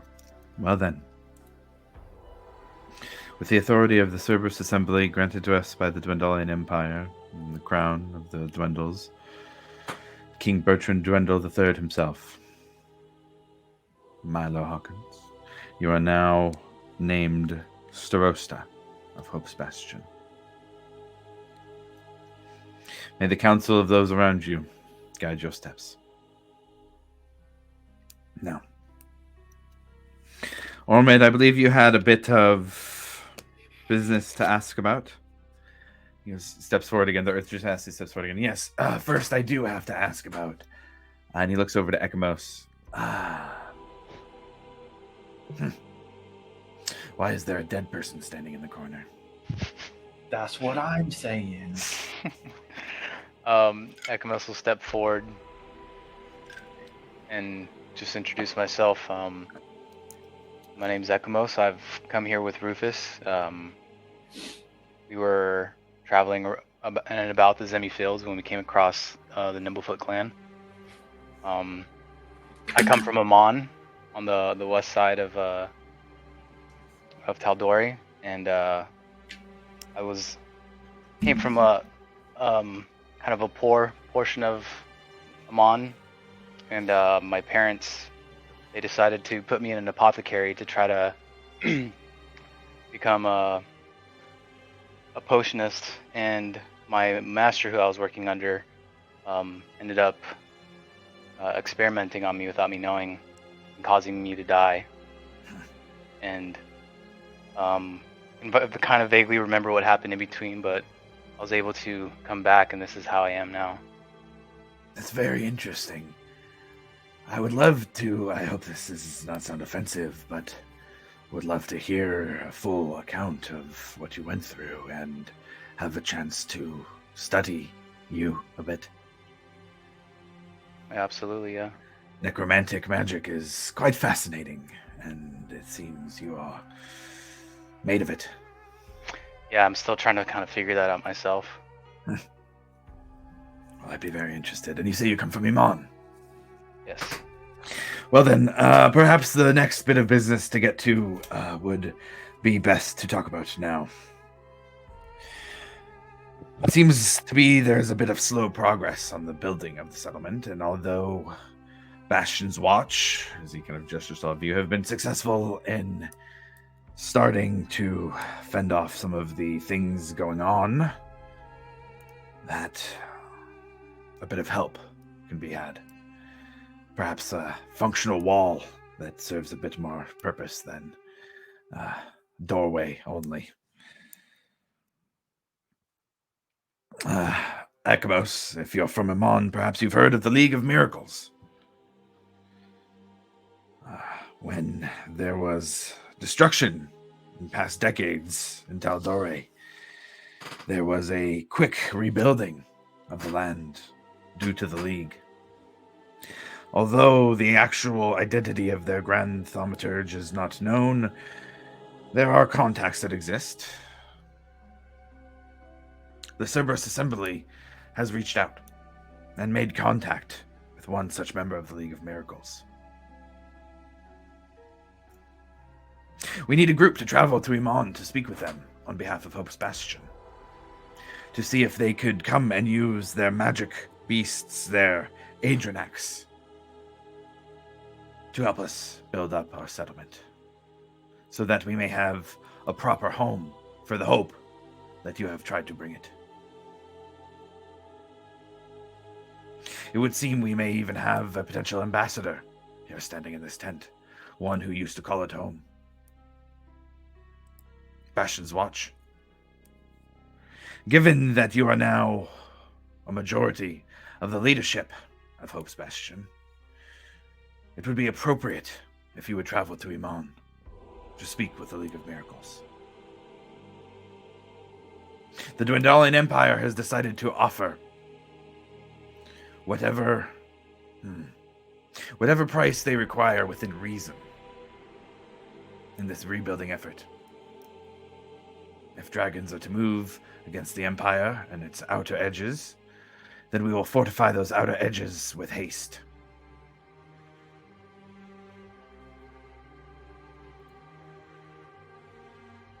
What say you, Bastion's Watch?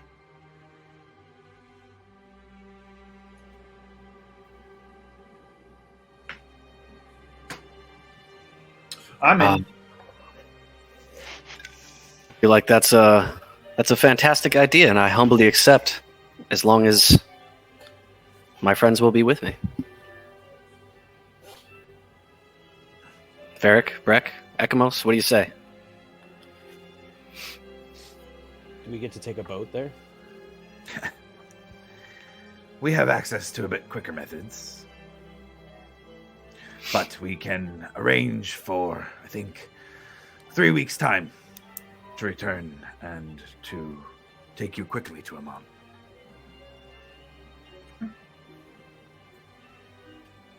So they'll come back in 3 weeks and then pretty much take us there. Okay. I feel like that gives us adequate time. I, for one, will be ready when you show up. Fantastic. Well then, the second bit of business. As the Archmage of Cultivation, I would like to start planning on another school to be built here in Hope's Bastion. Another extension of the Soltris Academy would be very fitting in the outskirts of the Empire, and might offer a refuge for those who wish to advance their station and move ahead of the farms in the Zemni Fields. I ask that all of you keep in mind that we would like to be doing that the Soltris Academy itself may be sending staff to break ground on said school. Now, a final bit of business. And he looks back to Astrid. Astrid kind of looks around at this group and says, now, the last bit is a bit more...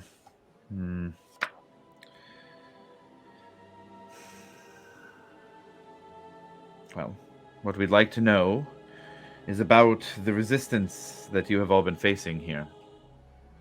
Bastion's Watch, you have done quite a productive job, from what we have heard, in eradicating some of the more monstrous issues that the fields have been having. But what have you all to say about what is at the root of all of this business? Why is a dragon attacking Hope's Bastion? Why do ice trolls roam the Zemni fields far further south than they've ever been?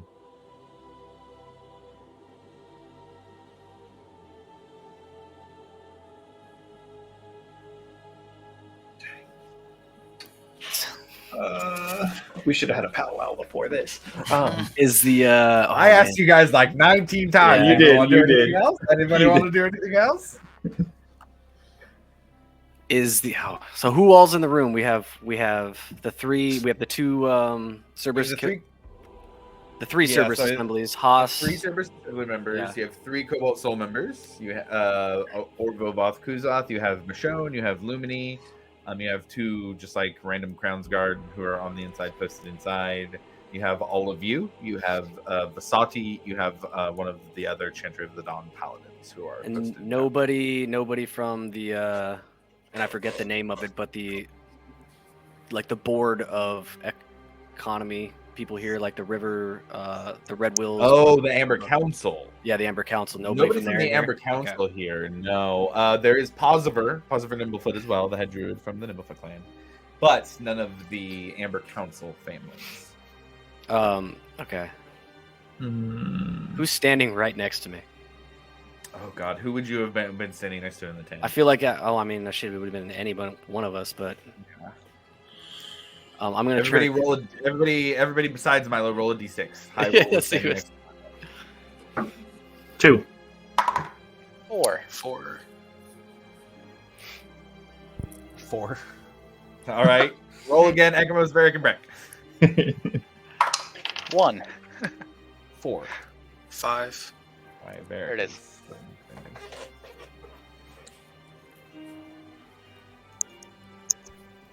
So who would have been it? So Varican. So I kind of like, should we tell him about the Red Wills? I mean, And if our suspicions that it might be connected to them? Or should we just tell them about it's as good as a time as any to be. Is the zone of truth still up? I did say she had dropped. She it. dropped it. Yeah, Okay. But I will say, like, you do see other like scrolls like on her kind of belt. She's got a little scroll case thing that's got a couple Okay. things in it. So I kind of step out to where the zone of truth was. We have reason to believe that those things are connected to the Red Wills. And if you want to check whether I'm lying or not, I am more than welcome to you doing so. I That would is- like to add something. Sure, go ahead. We don't have anything conclusive, and most of it's been rumors, but it seems that there might be a group of druids as well. Last we heard that they might be led by a black dragonborn named Sarissa. She says those are both very interesting claims. The one against the Red Wills in particular, she does reach out for another scroll. Kind of puts it off again. And you give up the save. Yeah, I willingly give up the information. And as you say that, Varric, she says, will you please join Milo in the zone? Yeah. I would also like to very pointedly point out the fact that they had that bunker behind in the woods Okay. where the people were leading out and where we think people were being kept, as well as the secret bunker below the ground. Do we still have the journal? We do, I believe, or at least a copy of it. Everything in that bag of holding. Yeah, because I made a copy of it for sure. An accusation against an Amber Council family is quite serious. I wouldn't have said anything if it wasn't a serious situation. You say you've had interactions with them in a cabin where they were doing illicit activities. What makes you all think that they are tied to this dragon attack, all of these things that are happening? I think it's a stretch to say that they're directly involved with that. We're just giving you the details that we have. From the details I hear, it does sound like they might be involved with some illicit activity with some of the criminal organizations in the area, which would be concerning, yes. This group of druids, do they have connections to other organizations as well? Or are they meant to be working alone?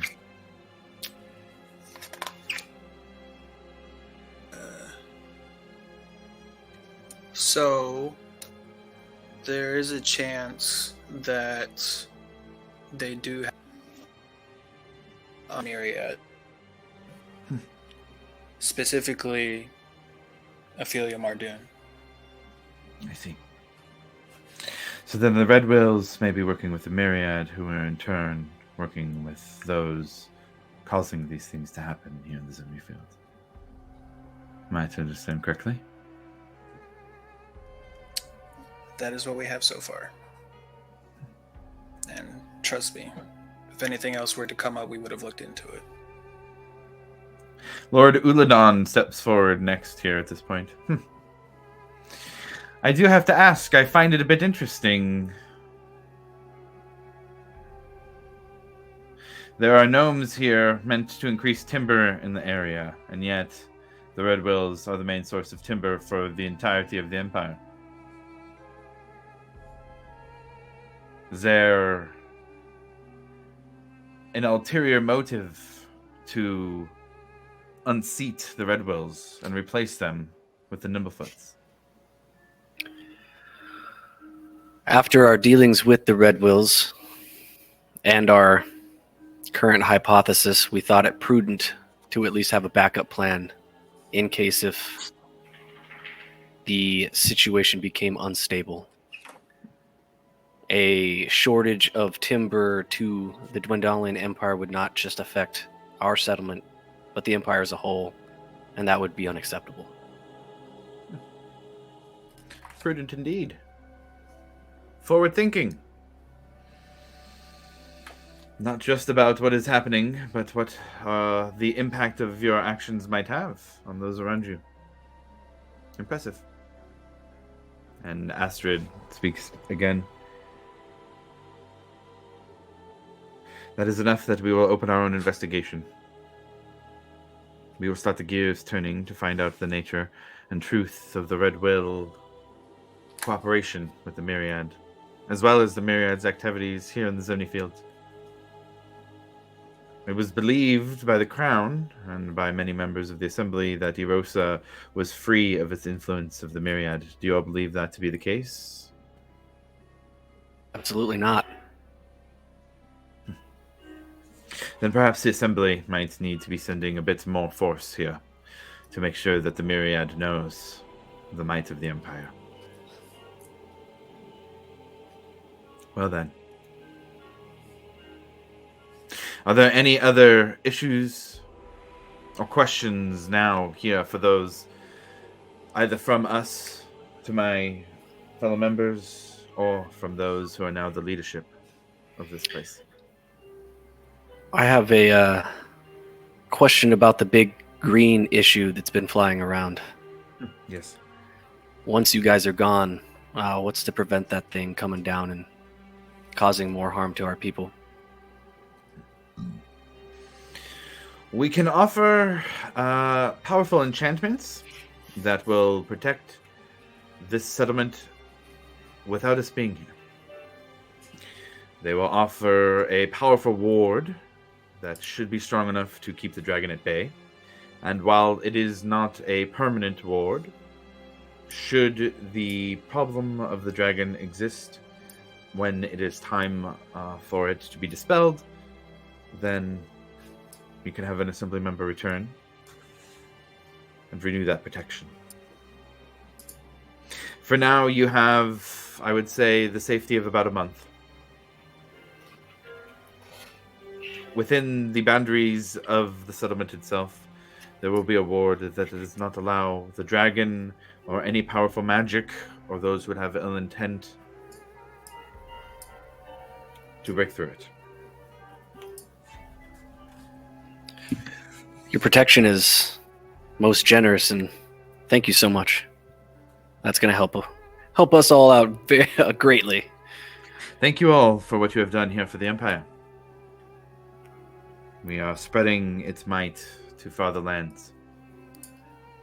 May we continue to do so.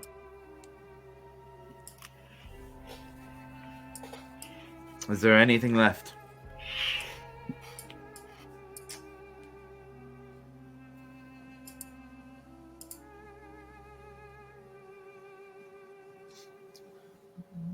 Don't believe so. All right. If not, then we will be back in 3 weeks with very quick transportation to Iman. Ekamos, having been there, would you accept the title of ambassador from the Dondalian Empire to Iman on this trip? Oh, I don't know. Like I said, I come from really squabbish parts of Oman. Here. But if you need me to, then yes. Good. Well, then you have your ambassador. You have your masters of Hope's Bastion. Should you need help from the service assembly, we will be leaving our annexes here in the town that you can communicate with. That will make sure to report to us if there is anything ill that is happening. And I wish you the best of luck. With that, the 3 assembly members move to walk out of the tent. You're going to be a great ambassador, Ekamos. Thanks. You hear a little bit of muted discussion outside before a bit more discussion between the voice of Astrid and Ormanos. Probably about 30 seconds later, a final. And they are all at least not right around the tent. And Michonne looks around and goes, "Hey, fucking guys, we're the fucking masters now, man! Who's the masters now? Yay. These fucking guys!" And even Lumini kind of gives a chuckle at the celebration. Well done, everybody. We're going to have a lot of work cut out for us. Woo!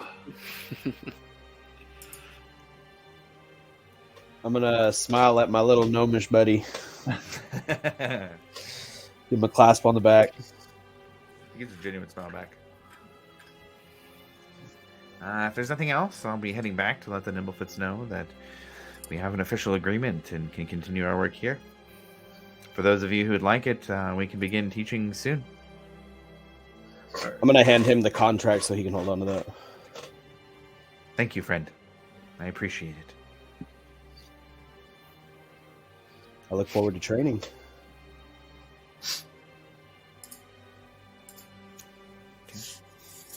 And with that, the Cobalt Soul head out. The Chantry members head out. Vasati gives kind of a nod to Varric as she walks out. Doesn't really talk much, though. Just kind of a knowing nod. Michonne heads out. Man, this is fucking, I'm a fucking coin master, man. You guys are just like super pumped the whole way. Leaving Lumini with the 5 of you. Well, seems we've made something of this small little settlement, huh? Seems we're at least moving in the right direction.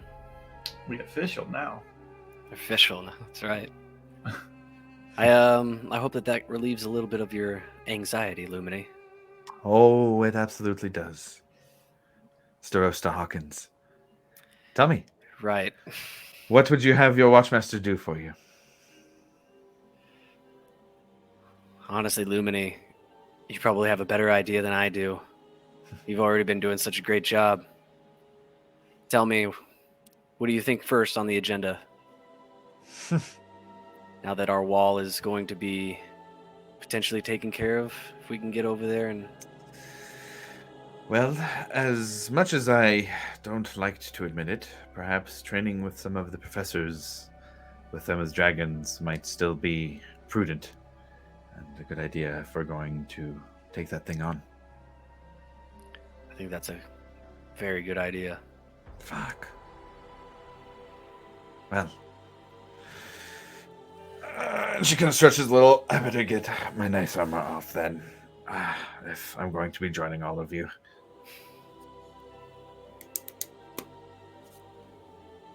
Get out of my tent, please. Hey, you don't have to be Yes, so ma'am. mean, Lumini. And then walk out.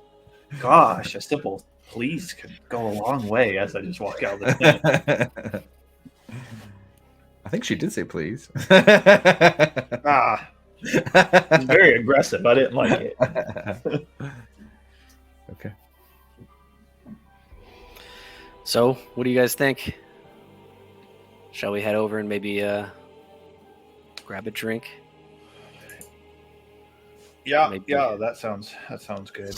Discuss what we can do over the next 3 weeks or just to prepare. I was gonna say, I have no idea what I need to do. I just saw an open slot and I filled it, and we gonna figure it out though. Oh, you're gonna do great. We're all gonna figure this out as we go. Ekamos, as you leave and everybody kind of heads back, you hear a voice just whisper in the back of your head. Blood of the innocent. I know. I can't. Kind of like look around and be like, can't do this here. You feel a bit of pressure on your head for a moment. Right. Almost like a migraine starting to form. It fades away. And the whisper goes away. Just kind of say to myself, damn, what the hell?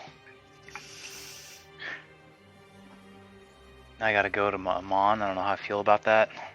I died there. I left there for a reason, and now I gotta go back. Shit.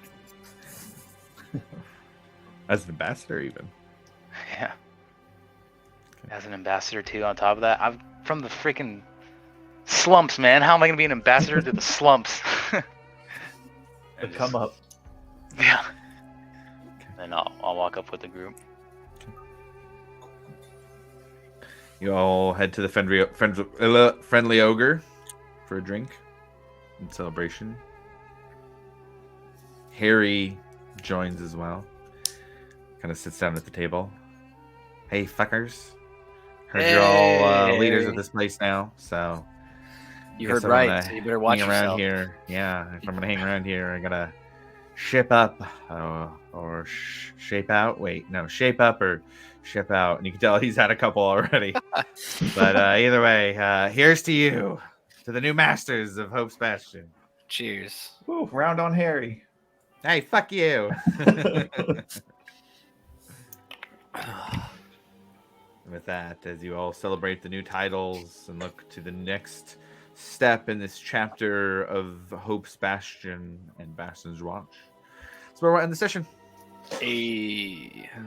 So we will not be back next weekend. We will be back 2 weekends from now to continue from here. And just to tell people watching, what we're going to be doing is 3 weeks of downtime. We're going to see what downtime looks like for Bastion's Watch for the first time. And we will pick back up a week before heading off to Amon to talk to the League of Miracles. So thanks for tuning in if you're watching or catching the VOD afterwards. See you next time.